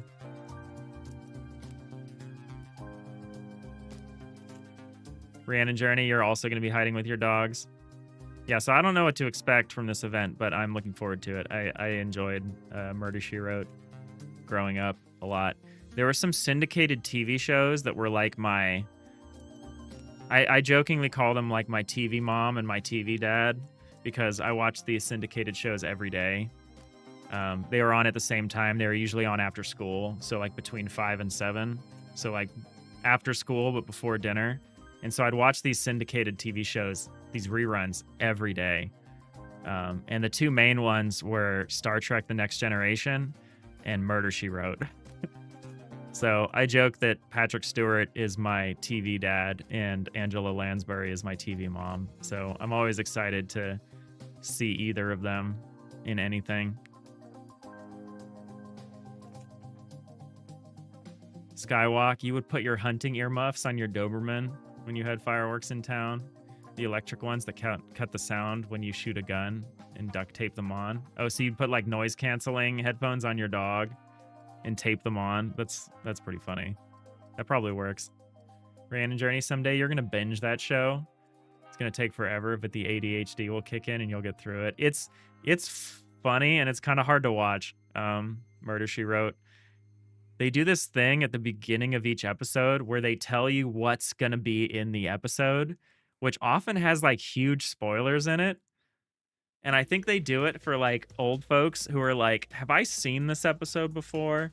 So they put like a preview of what's going to be in the episode. Because like normally they'll do like a last time on for like a 2-parter or something. In this show, in most re-releases of this show, at least what you can watch on Netflix or whatever, they do like a this time on preview. And it's so funny.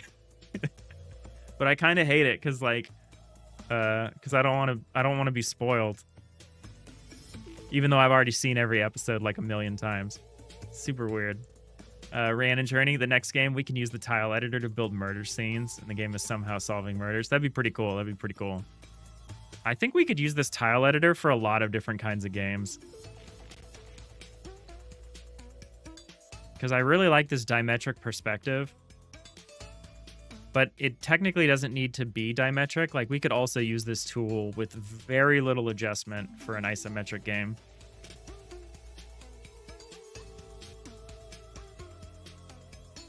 All right, I think we did it.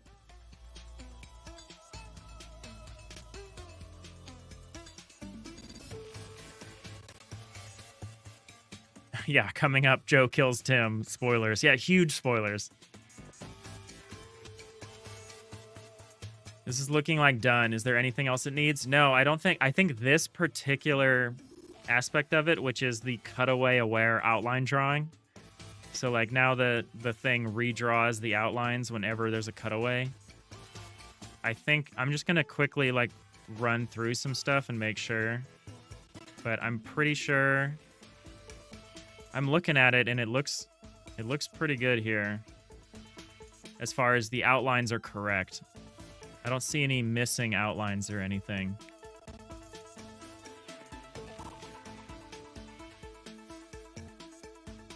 What if I do something like this? That's a little weird, but that's fine, because we're not going to actually allow people to do that.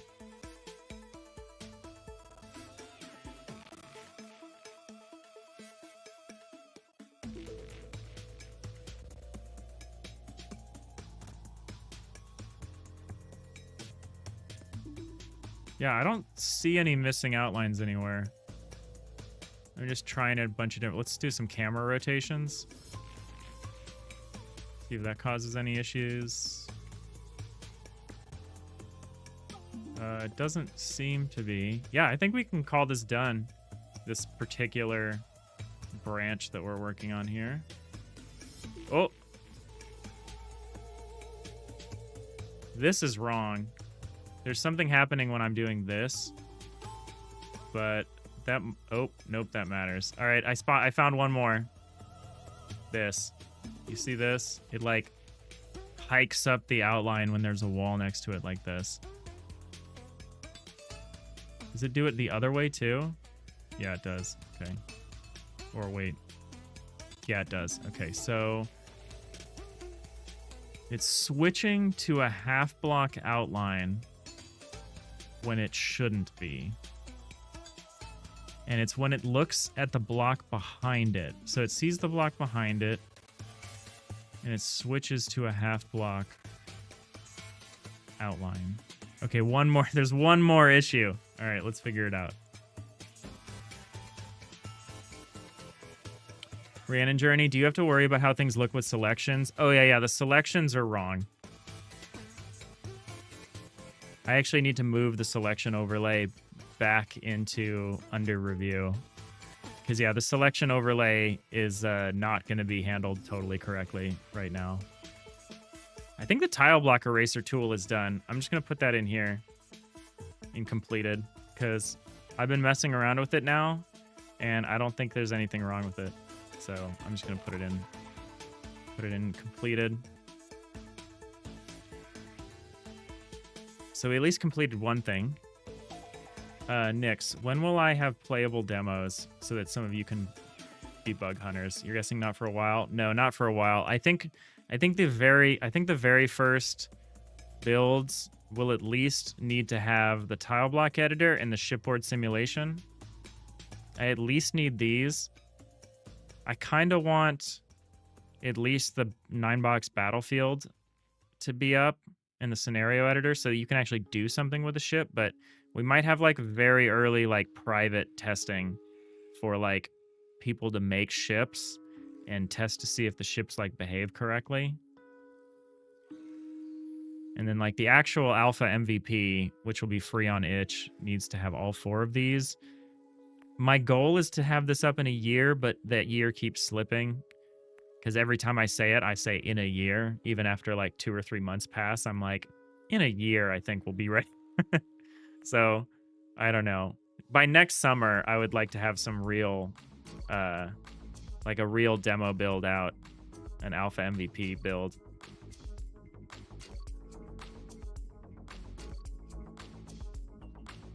I mean, ideally, I would like to have it out by the next GDC, by GDC 2026 in some form, and by GodotCon 2026, so I can show it to people. So like March, April of next year, I would like to have something that I can show and demo. We'll see if we get there. All right, so why do we think this happens? So this would be just one of these at the bottom here.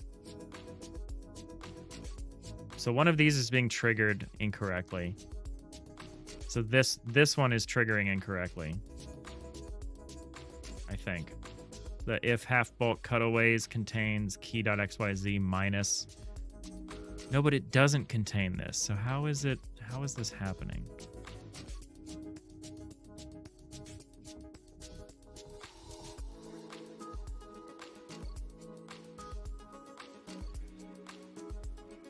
I'm gonna try to set up like the minimally reproducible example of this. So if I place this, oh, here's something that's weird.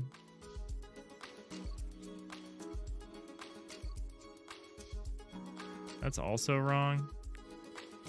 I don't know if this matters because it's never gonna actually come up in practice, but it's kind of weird.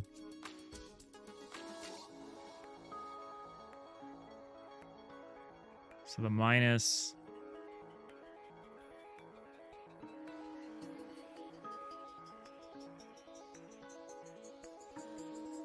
I think we're running into some issues with the hull. I wonder if these are related to some extent.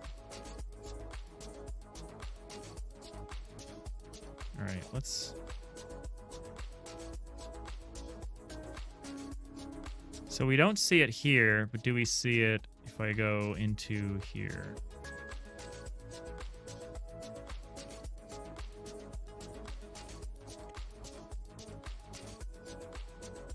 So if I do this here now. Oh, why isn't this being treated as a sealed room? It's weird. What if I get rid of these?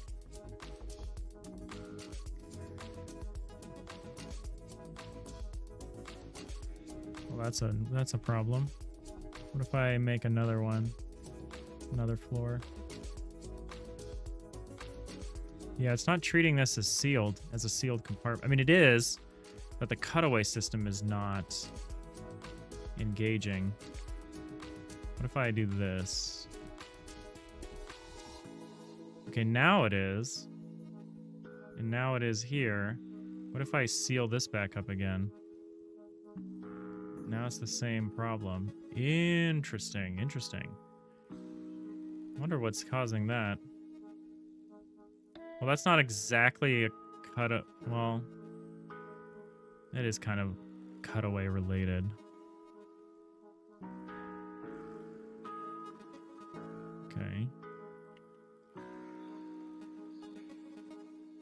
And now what? Now if I do this thing here, will this...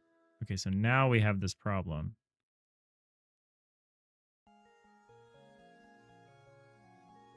What is that?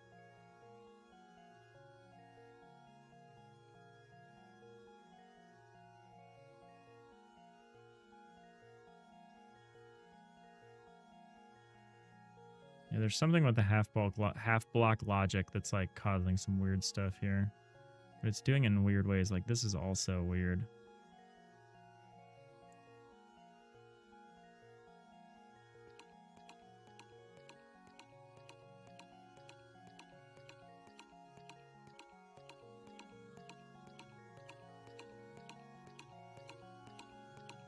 Okay, well, I thought we were done, but we've got some weird edge cases around this, around half blocks and stuff. We still need to work out.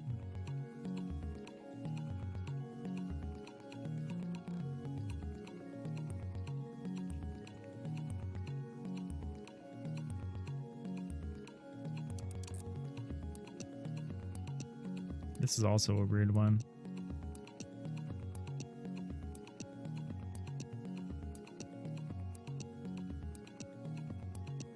Oh, it's because this area here has been cut away.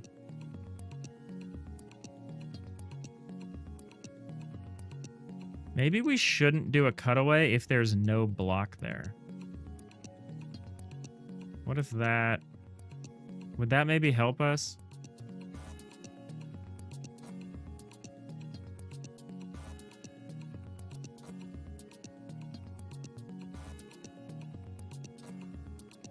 Let me see if we can fix that by doing this.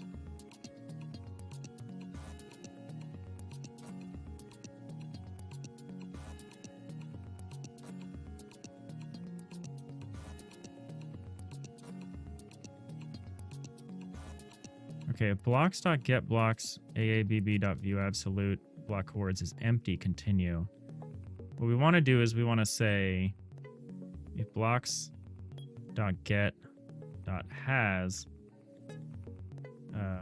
has any block.forms.bulk or block.forms.door.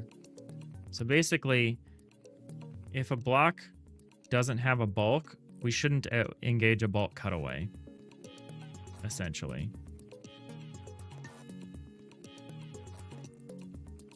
Oh, can I just say get absolute? Forgot that was a thing I wrote.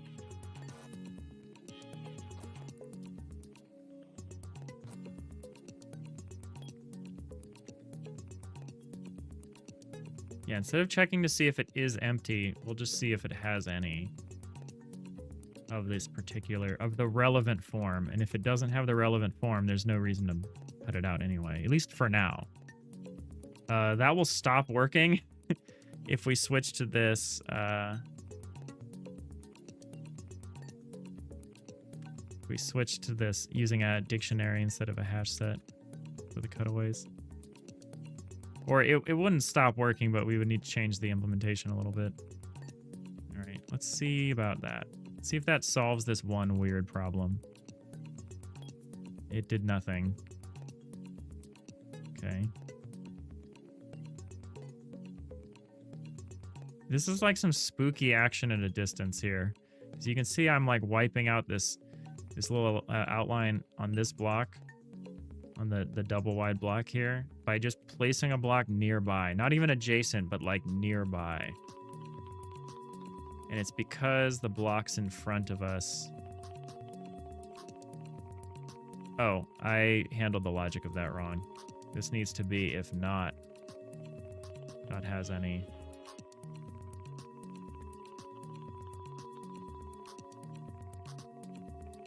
Yeah, let's try that as a solution here. Oh, we're heading back into ads. I might go get some more water.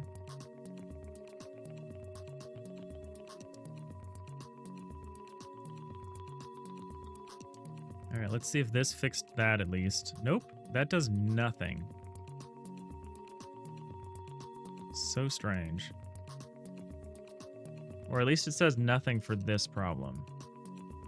Let's see if it solves the other problem.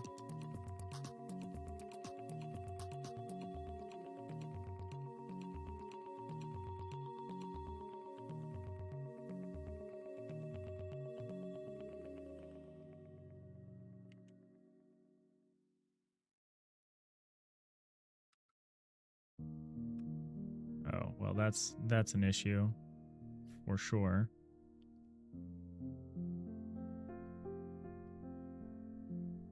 Full bulk cutaway, half bulk cutaway. How is that affecting this?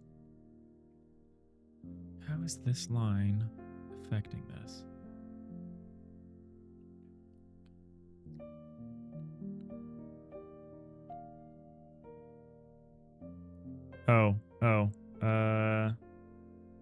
Yeah. Oops.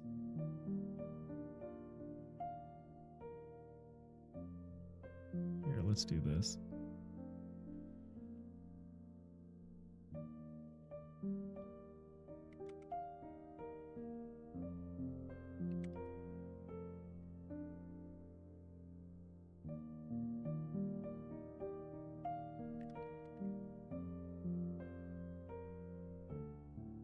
Let's say else if.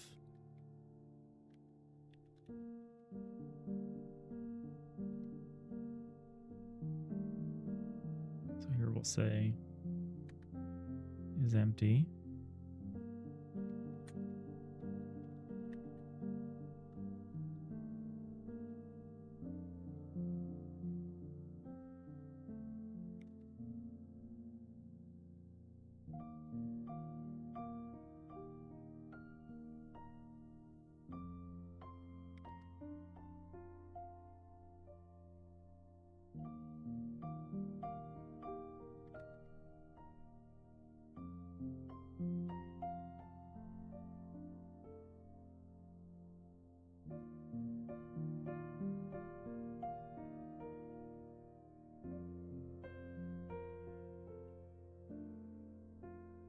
Okay, it doesn't fix this weird problem here.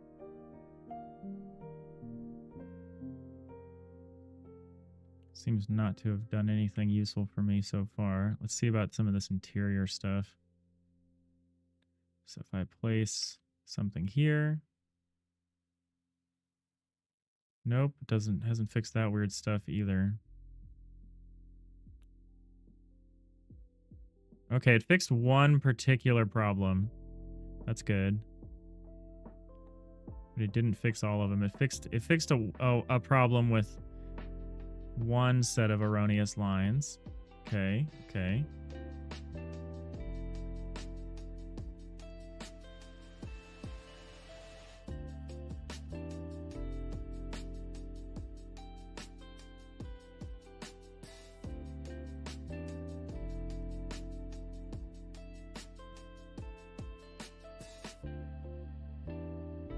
We're still having this spooky action thing.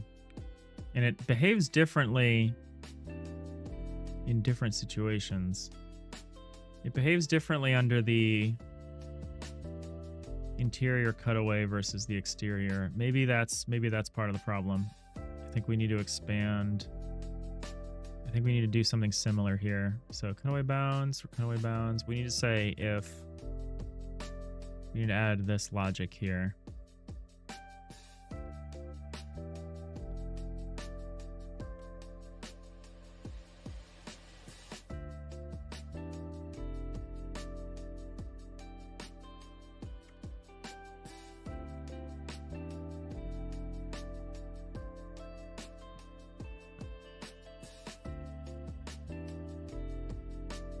See if that did anything for us.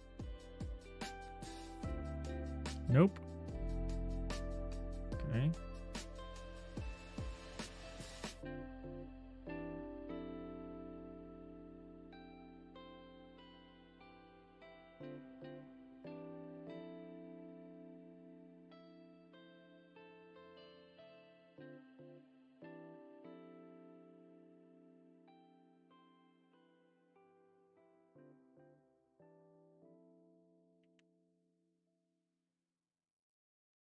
I don't understand why the compartment cutaway is not kicking in here. That seems like a really weird issue. Did it not fix the 90-degree line thickness issue? Slicing some of that line thickness before? No, it's not doing that on the outside. For some reason, it's only doing that on the inside of a compartment. So there's a different issue on the outside. So on the outside, one of these lines on the side is just totally going away when I do something like this. This spooky action at a distance right here.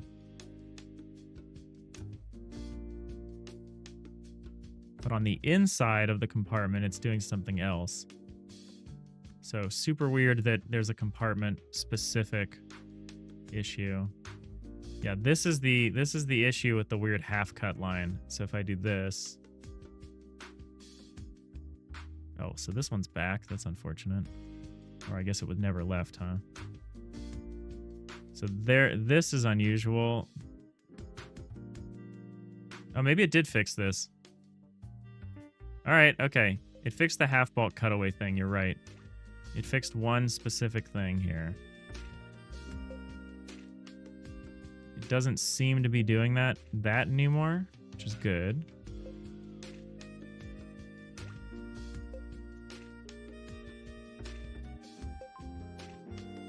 Okay, cool. So we knocked out one weird edge case. This I don't understand here. I think this is is affecting this little thing. I think a couple of things are weirdly happening here. Okay, there's one issue there. Well, there's two issues there. That's the same issue. So there's two issues down here and then one issue up here. Not to mention the issue of like the compartments not being recognized when there's only one of them, which is super strange. What if I do this? Solidify it and then carve one out again. Yeah, the interior cutaway doesn't recognize it when it's just one. Is it just when it's one or when it's a specific one? So what if I do this one down here?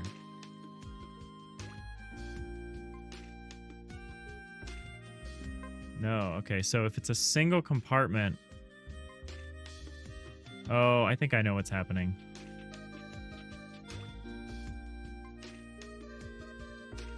Nix, will you implement half blocks but in other dimensions? What about quarter blocks? It could be a nice way to armor up a shitmobile when you're low on steel or other building blocks. 1/10 of a block. I don't think so. The half block is just a visual element. Like, so a block consists of two components. A block consists of a floor piece, right? And a wall piece. The wall piece can be reduced to half height, but that's just a visual trick. That's not like I might let you build blocks at half height, but that won't be used. So you're like referring about like half thickness, like, right? You're talking about like slicing a diagonal line through here. See if I can. So like slicing through here, like half line. I don't think so.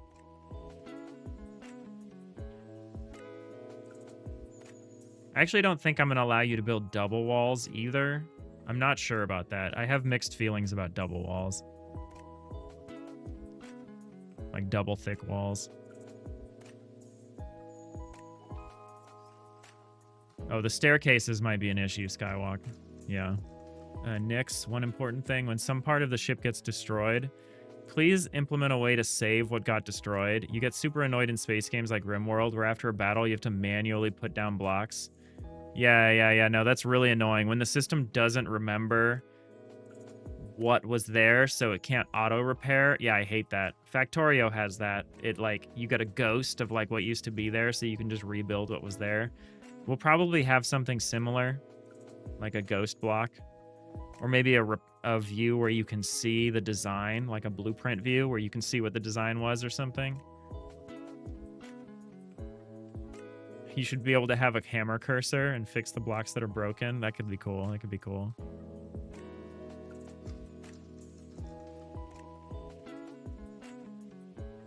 I think it's going to be a very RimWorld build or RimWorld control system where like the characters are going to kind of do their own thing based on their role.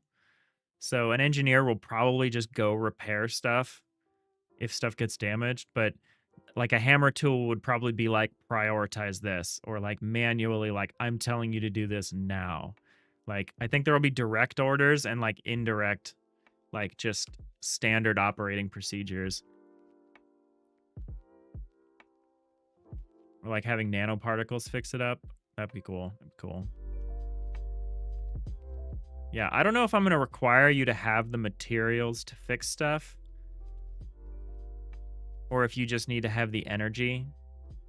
Because if we're doing a Star Trek kind of thing, then you've got the whole matter replicator kind of tech. And if you have a matter replicator, you don't need any materials. You just need energy, right? You just need enough energy to do something, to make the matter. Realistic or not, that's kind of just how it works.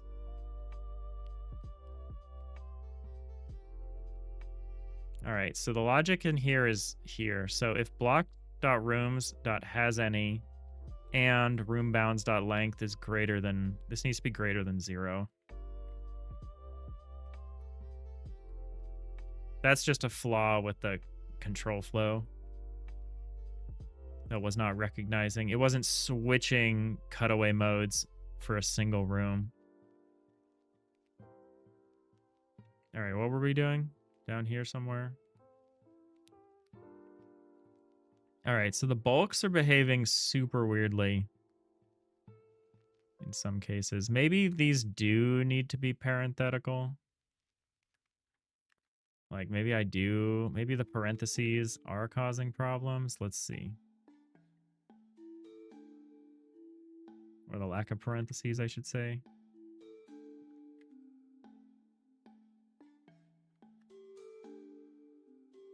We might be erroneously engaging certain things.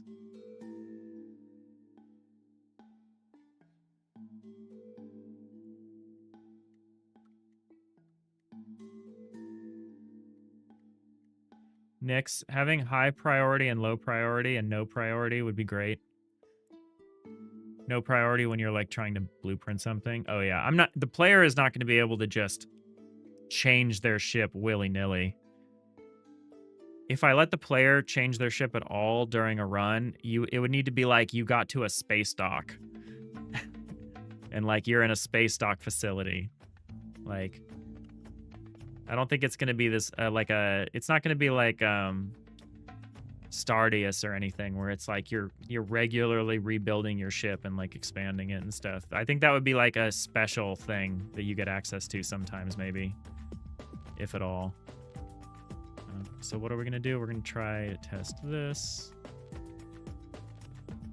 All right, so this is the X face. Which piece of logic is this? This is X plus 1. So there is a problem with the X plus 1 logic. It's not the parentheses. Parentheses are not doing anything. Well, that's good. I didn't think it was going to do anything, but I wanted to know. Nix, matter replicators are crazy. If you implement it, maybe make it so it's less broken. And add in like some type of matter you got to refill the machine with. Otherwise, you could just turn the map into a huge wall. Yeah, but maybe that's not good.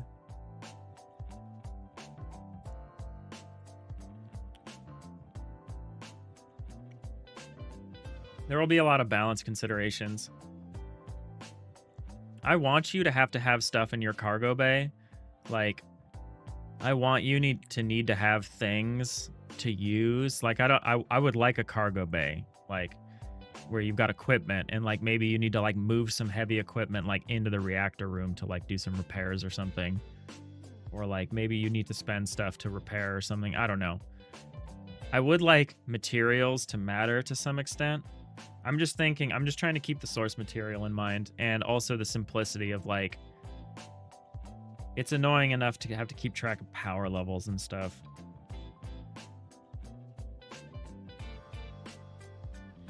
So like using power to repair something during a fight is a serious decision, right? Because it's power you're taking away from like the shields or the weapons or stuff, right?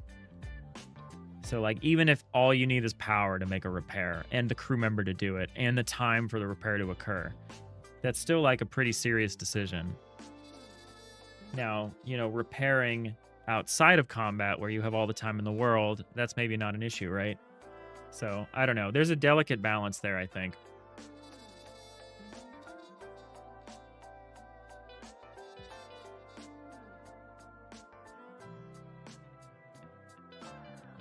And I don't know. So I think there's a problem here. And not halls.try get value key plus vector3i.x. I think this is causing a problem. I know that was to fix something specific, so this is going to be busted, but I want to see what the consequences of this are.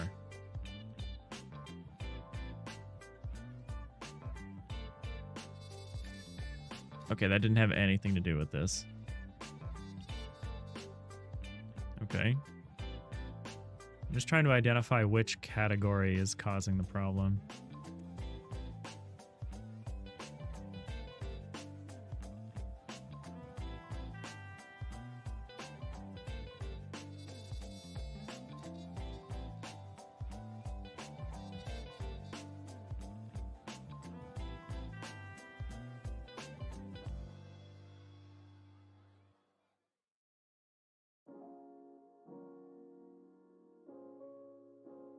Nix, yeah, you come from RimWorld, where you're a full-on pack rat, so most of your ideas are probably like, how can you have the most useless crap on your ship?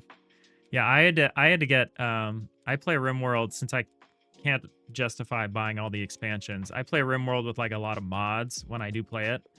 And like the first mod I install is always like a storage mod, like a mod that lets me have like bins, like barrels for food and like bins for like materials, like material bins, because I'm like, I hate the amount of junk that just accumulates everywhere and how big your like refrigerator has to be. And like I'm like, I don't want like a quantum stockpile like in Dwarf Fortress or something. I just want like something a little more reasonable. So yeah, I want to strike a balance. I don't want there to be clutter, but I do want you to think about concerns like cargo.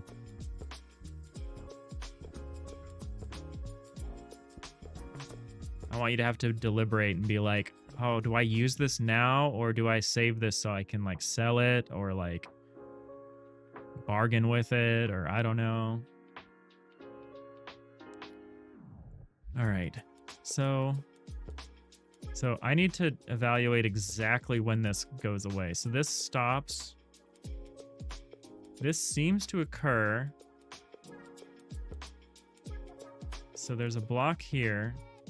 There's a block plus x minus y minus y. So it's minus 2y for this, for the bulk x, which is the one that we're looking at right now. So but it's not just 2y, it's anything past 1. So here's a question. What if I go way over here? Okay, so that's not the interior cutaway. The interior cutaway. Well, maybe it is the interior cutaway. Because we don't have this issue when we're inside, do we? If we're inside, we have a different issue when we're inside. I need to keep that in mind. So when we're inside, we don't have this issue. I think this is... Oh, this is an exterior... I never added the code to the exterior cutaway.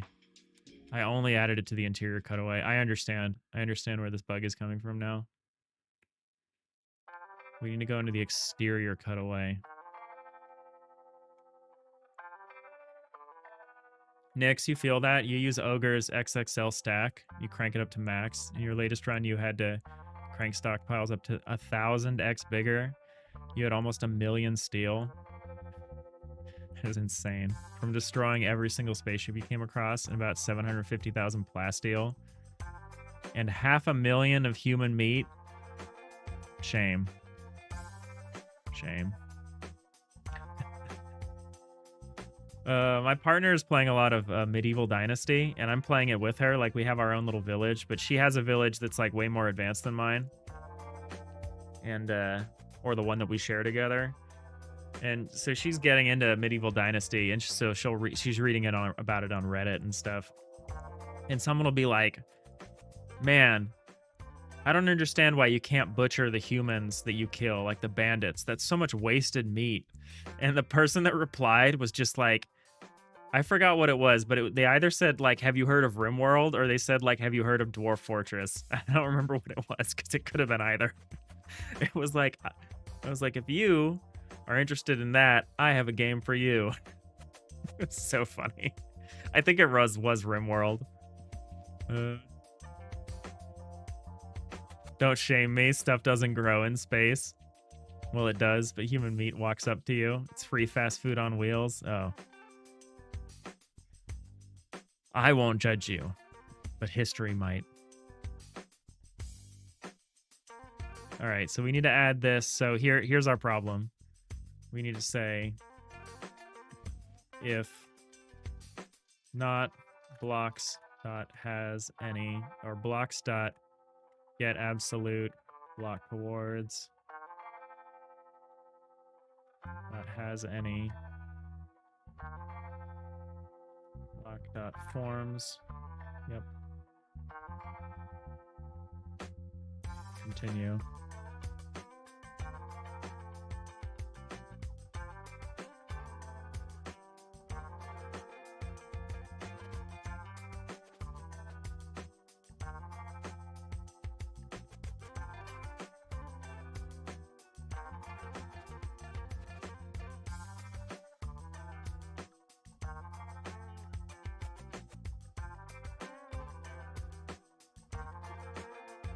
Oops.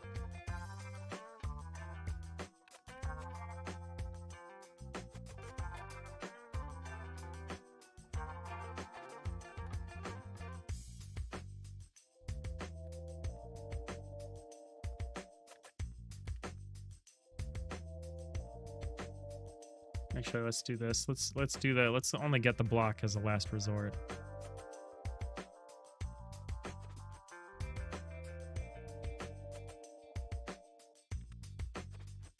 Nix, in your last room world, there was no history anymore after you finished that. The end of history.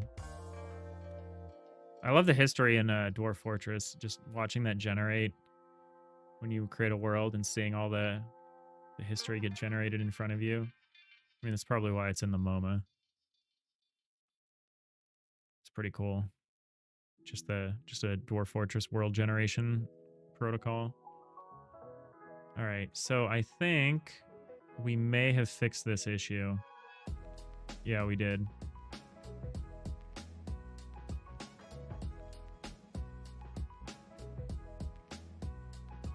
All right, so we fixed this issue.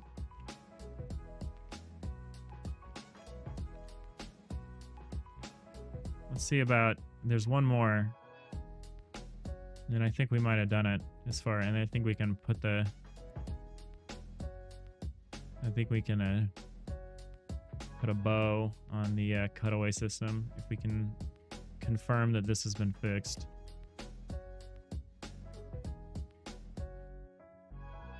Okay, this isn't fixed. So a block that's a half block needs to look at the block that's next to it.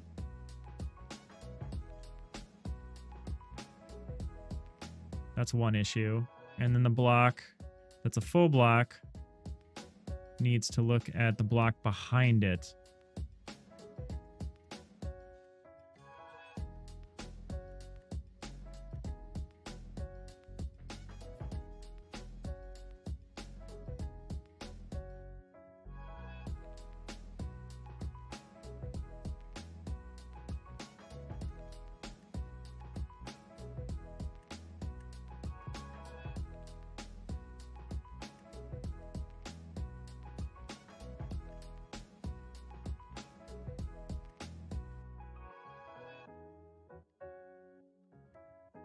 That's ostensibly happening. I say ostensibly. Oh. Wait, why is that only sometimes happening? Oh, that's bulk Y and bulk X. The X bulk.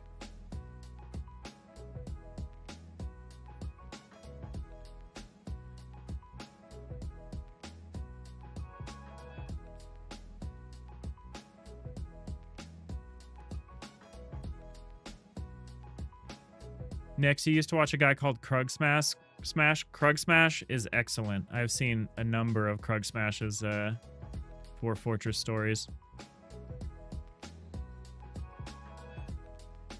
You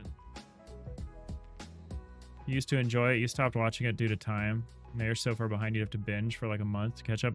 I would totally binge those. I stopped watching them too. I think I had kind of gotten the value out of it.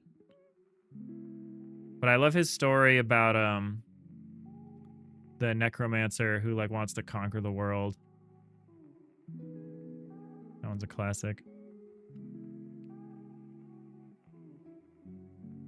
All right, so the problem that we run into here, so that's okay.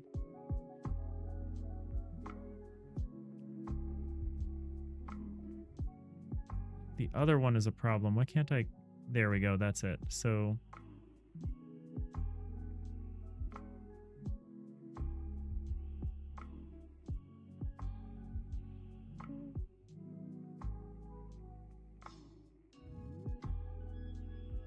huh.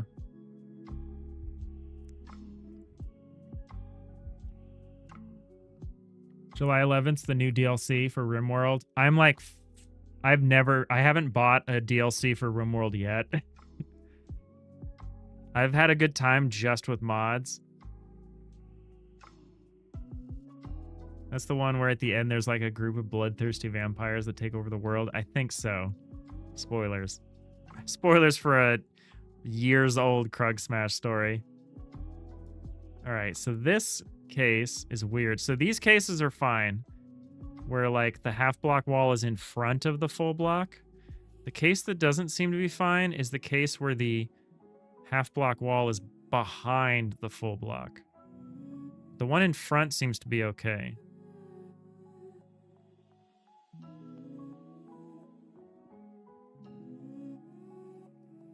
It almost looks like it's not engaging the half block version. Well, for one thing, there is a problem with the half block, which is the half block is not looking at its positive x neighbor for the x plus 2. So let's look at that. So x plus 2. So the x plus 2 branch is this. So, and if whole half block cutaways contains... Oh, so this is saying if we're the same, we can cut away.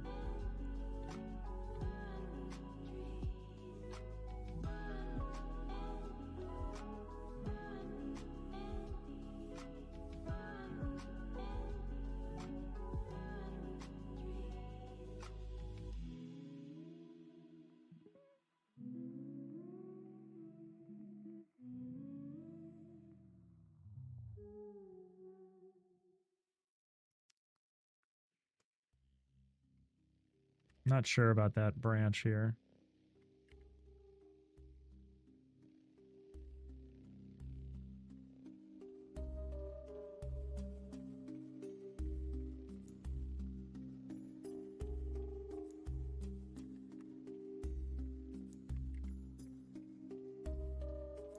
What's my Steam name? I'm not going to mention that on stream, even though I'm sure I've shown it multiple times. But yeah, I could add you on Steam. I don't mind.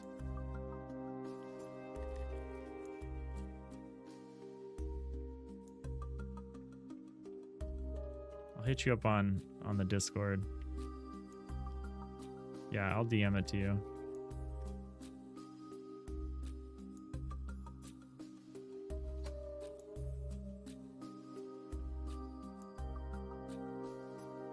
Oh, all right. So we have this thing. Okay, I've noticed a problem.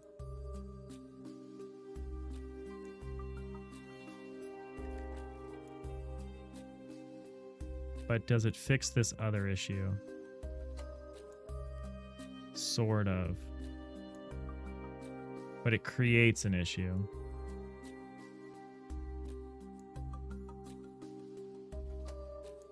So if we're a full block and the other one is not,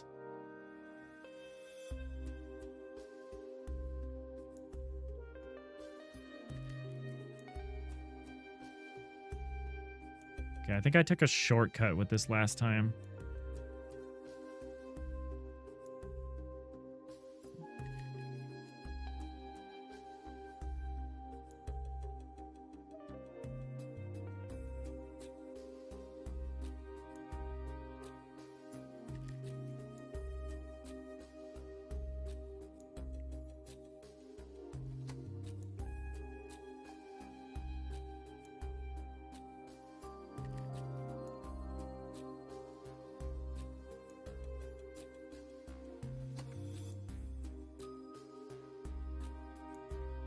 How does this look?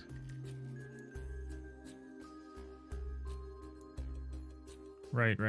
This is how I wrote this. Okay.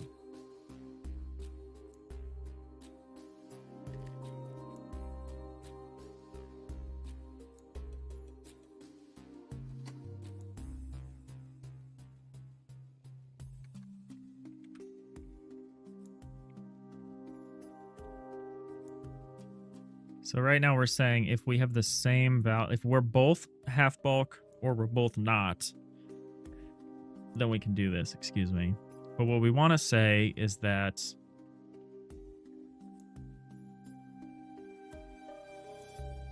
if we are a half bulk, if I do it like this,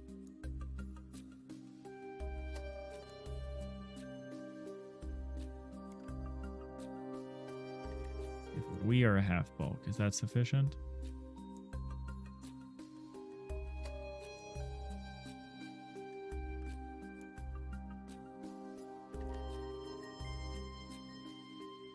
Well, we broke some things.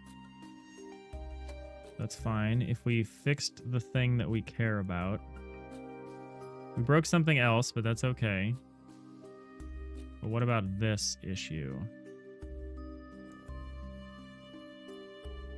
Okay, we fixed... Okay, we fixed that, but we caused another problem.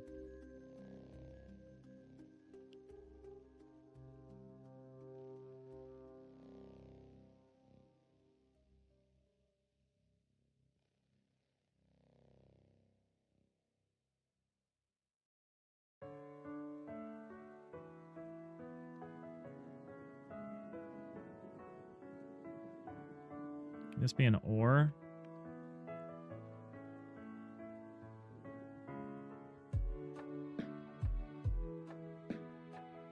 Stubenhocker, you'll disappear. No worries. No worries. Thanks for hanging out. We're probably wrapping it up in a few minutes here. I just want to fix this. I want to be able to knock this off the to-do list, you know? But take it easy.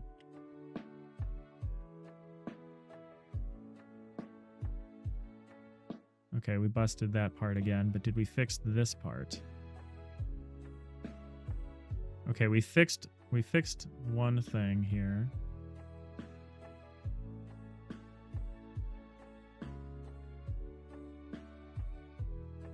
Can't I trigger that? There we go. Like this. Like this. Okay, these are equivalent, which is annoying.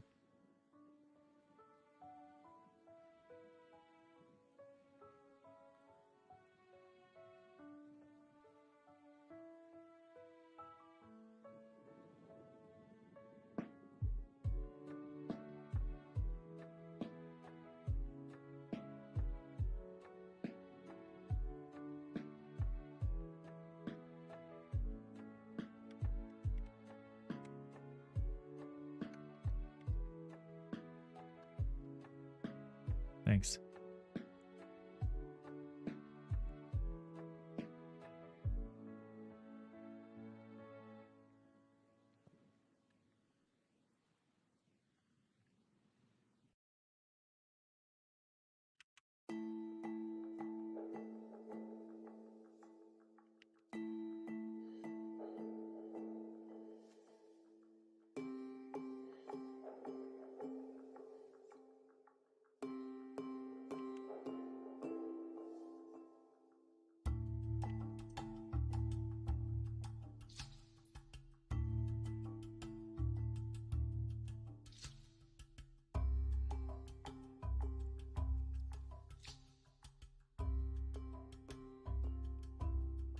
So it's going to be and this or this. So the or is going to be where a half block and the block in front of us.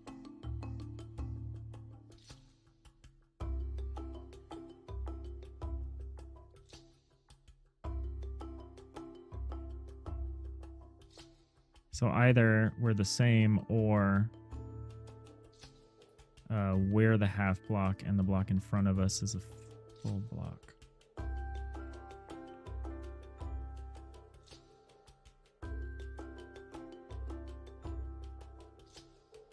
So, or half block dot cutaways dot contains p dot. I want to flip this.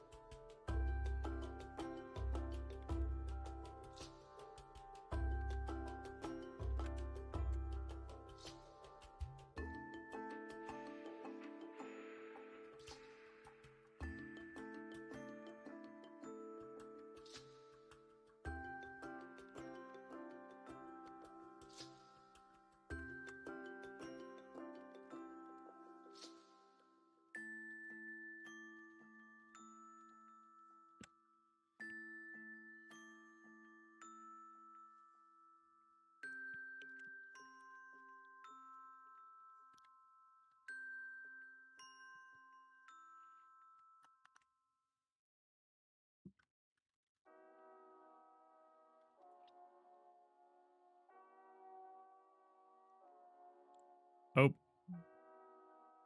I wrote this wrong.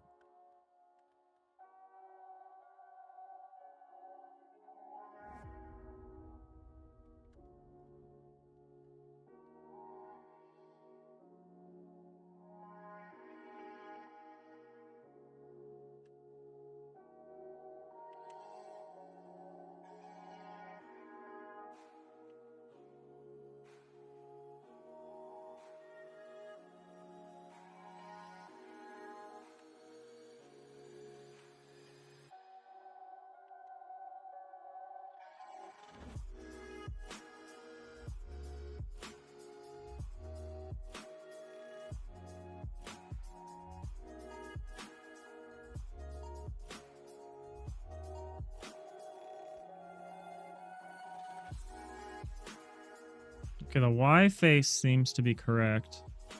I really hope that's the one that we... Well, it's mostly correct. It's not totally correct.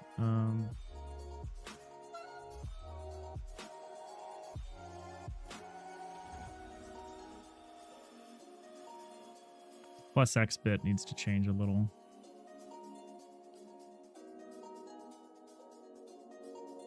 Oh, we're so close. Feel very close. Oh, I busted this, though. Alright, we may need to pick this part up tomorrow. But that's fine. We're so close. There's just one little area that we're left with here. Is this the Y? Okay, the Y is what I've been changing.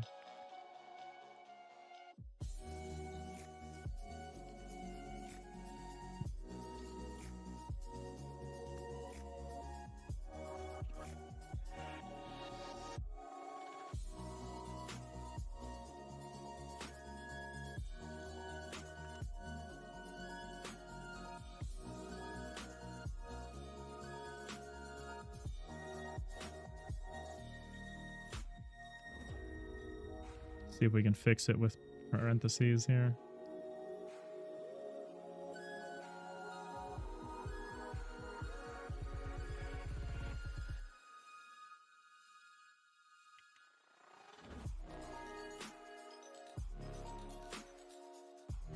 Okay, okay. We're paying attention to the Y faces, which are these faces, the ones that run this way. They look mostly right. There's one more trick, but that's for the other side, I think.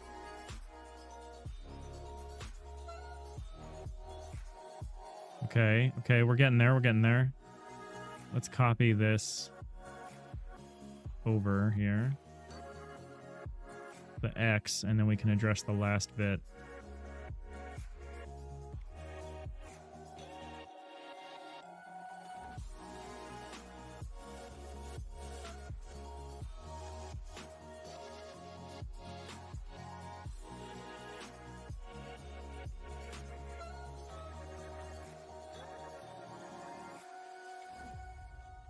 think there's only one little class of issue left here. Or one more condition that's a problem here.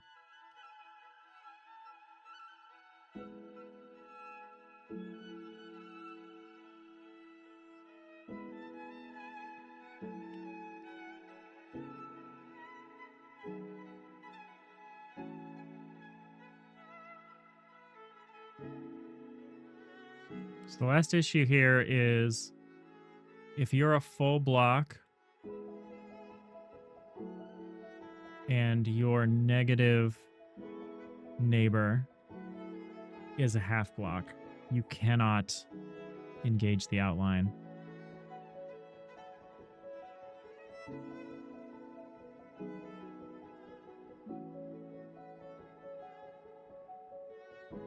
That's on the plus 1x branch. So we need to say not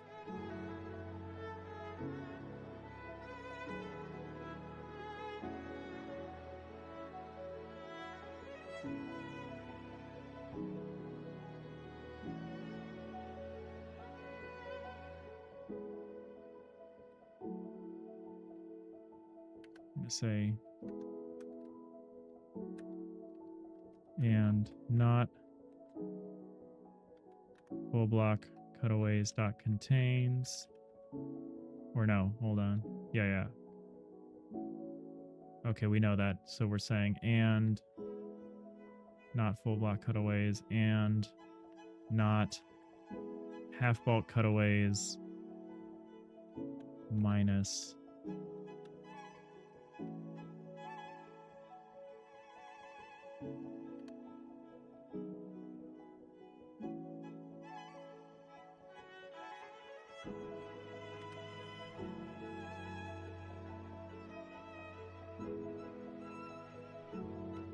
so that's the bulk X. Let's see if that fixes it.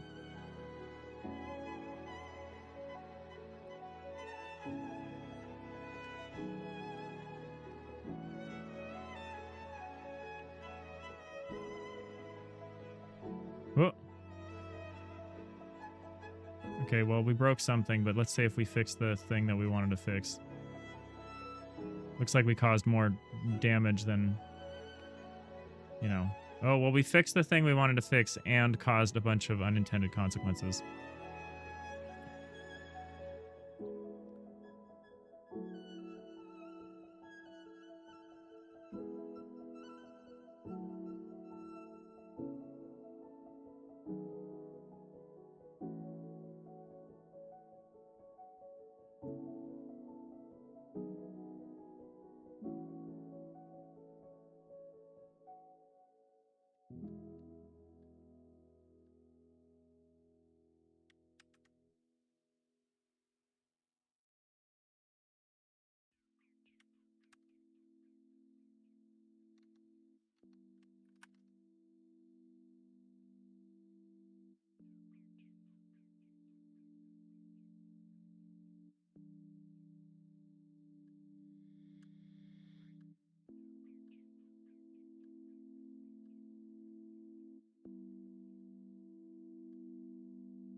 Next, you're really in the mood now to go ahead and remake your crappy old PZ mod, something substantial, cool, perhaps one that'll actually work. Your Project Zomboid mod? Cool.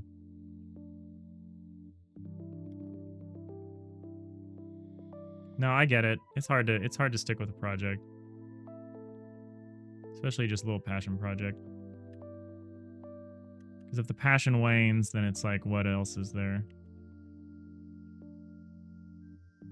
Okay, well, we didn't fix that. That's unfortunate. Did we make this worse, though? Okay.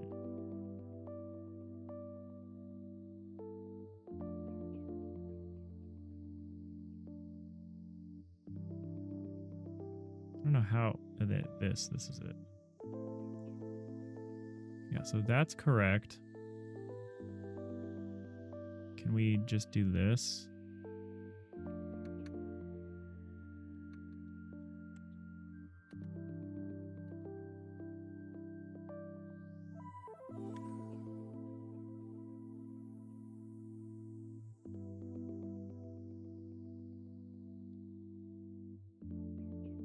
That's cool. I haven't played any really myself, but I've watched a friend play quite a bit. It seems a very cool game.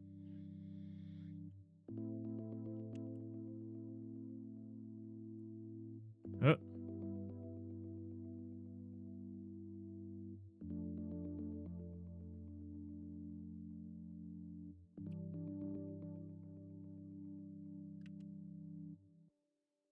Okay, we mostly fixed it. There's one more weird edge case here. Yeah, so we broke the case of you're the half block and your negative neighbor is a full block.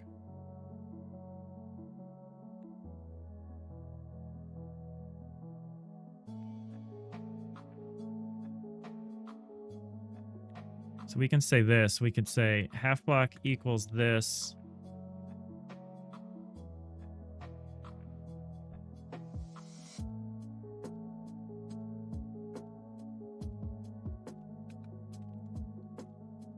Or half or not half bulk cutaways dot contains, yeah, that. So either they have to be the same or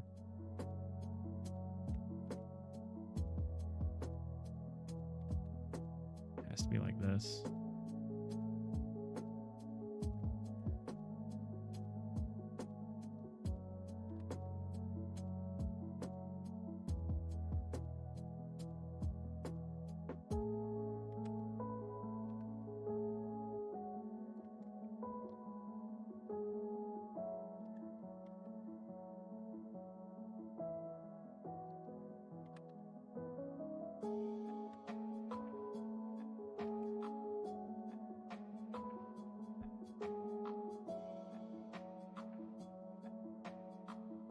Actually, I think I can take the parentheses out.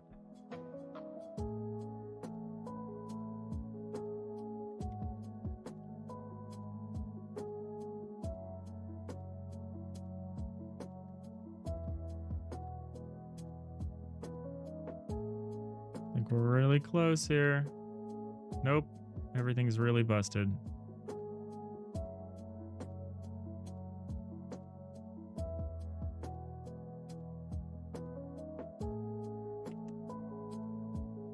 I'm like stamping down one problem and creating a new one. Pretty much every time. And I'm out of time.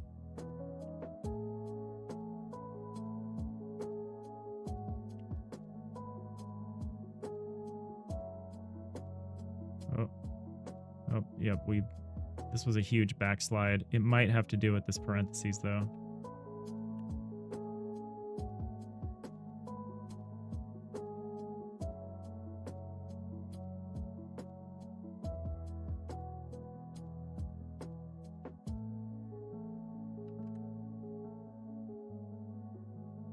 Okay, so far so good.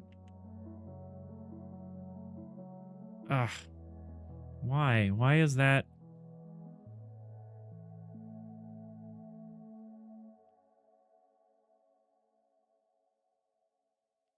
Oh, I did plus. I was supposed to do minus.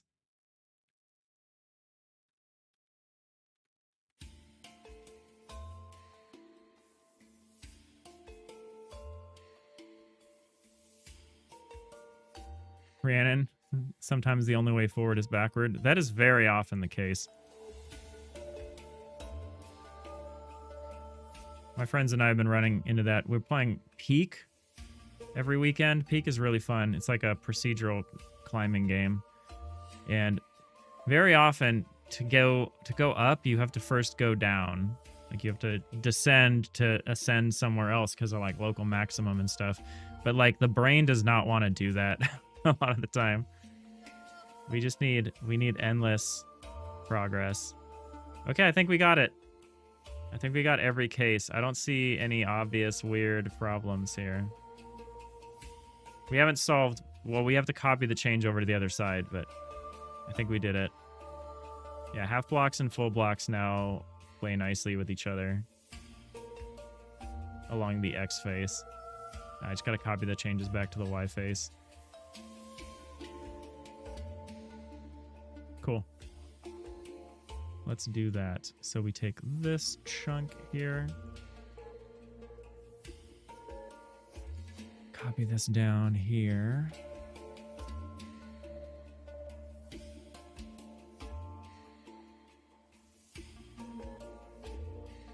Where did I put this?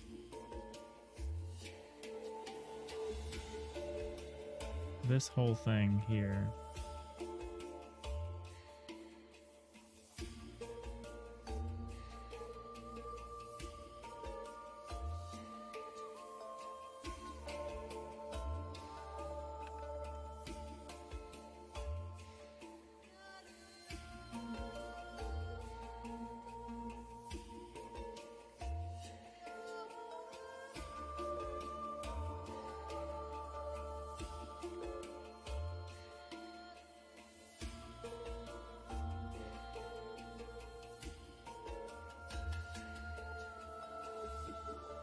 I might put this one at the bottom to avoid the parentheses, but whatever, who cares?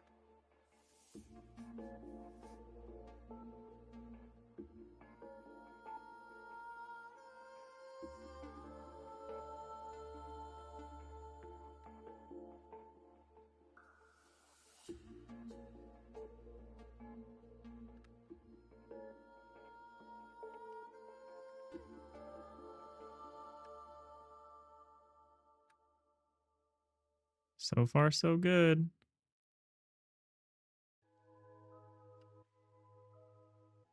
And this weird shape that was causing us problems should now be fixed.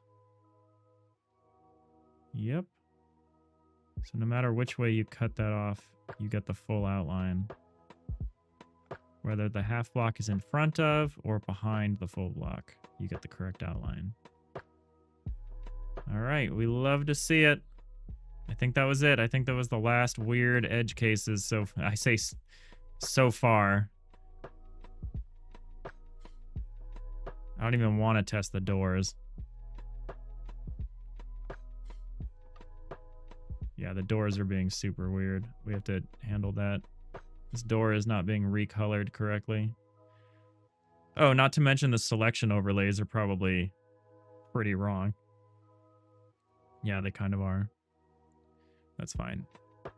We're technically treating that as a separate issue. We'll tackle that tomorrow. So we'll fix the door coloration maybe and the selection overlays because the selection overlays are missing a bunch of stuff. They just really need to be brought in line with these auto tiling rules, which should be pretty easy. That's great. Yeah, ship it. These lists of conditions are getting kind of out of control.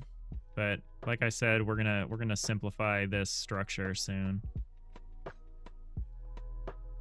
But for right now, it'll work. All right.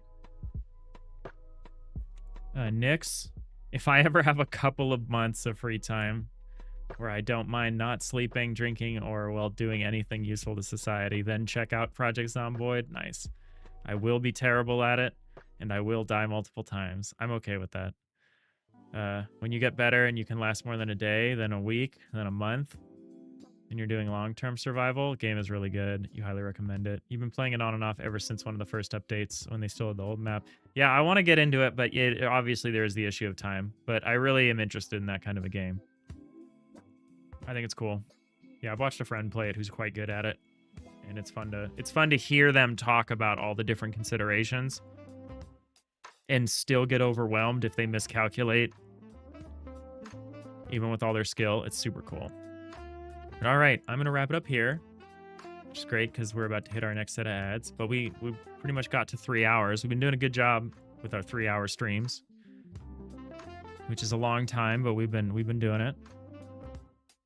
So it was a nice stream. Thanks, Nix. Yeah, I agree. It's always nice having y'all hang out here. We will be streaming tomorrow. I don't have work, so we'll do a little stream tomorrow. I might take off Saturday just to be able to enjoy the full weekend. But yeah, I'll be back tomorrow. Oh, let's do this for the satisfaction. Time for the dopamine hit of moving the block cutaway aware auto-tiled outlines. Quite a mouthful. Move that to the completed list. Bang. We do need tomorrow, we need to review the selection overlays because those are wrong. All right, I'm going to wrap it up here. Thank you all so much for watching. I hope you all have a great rest of your day. And I'll see you next time. Bye.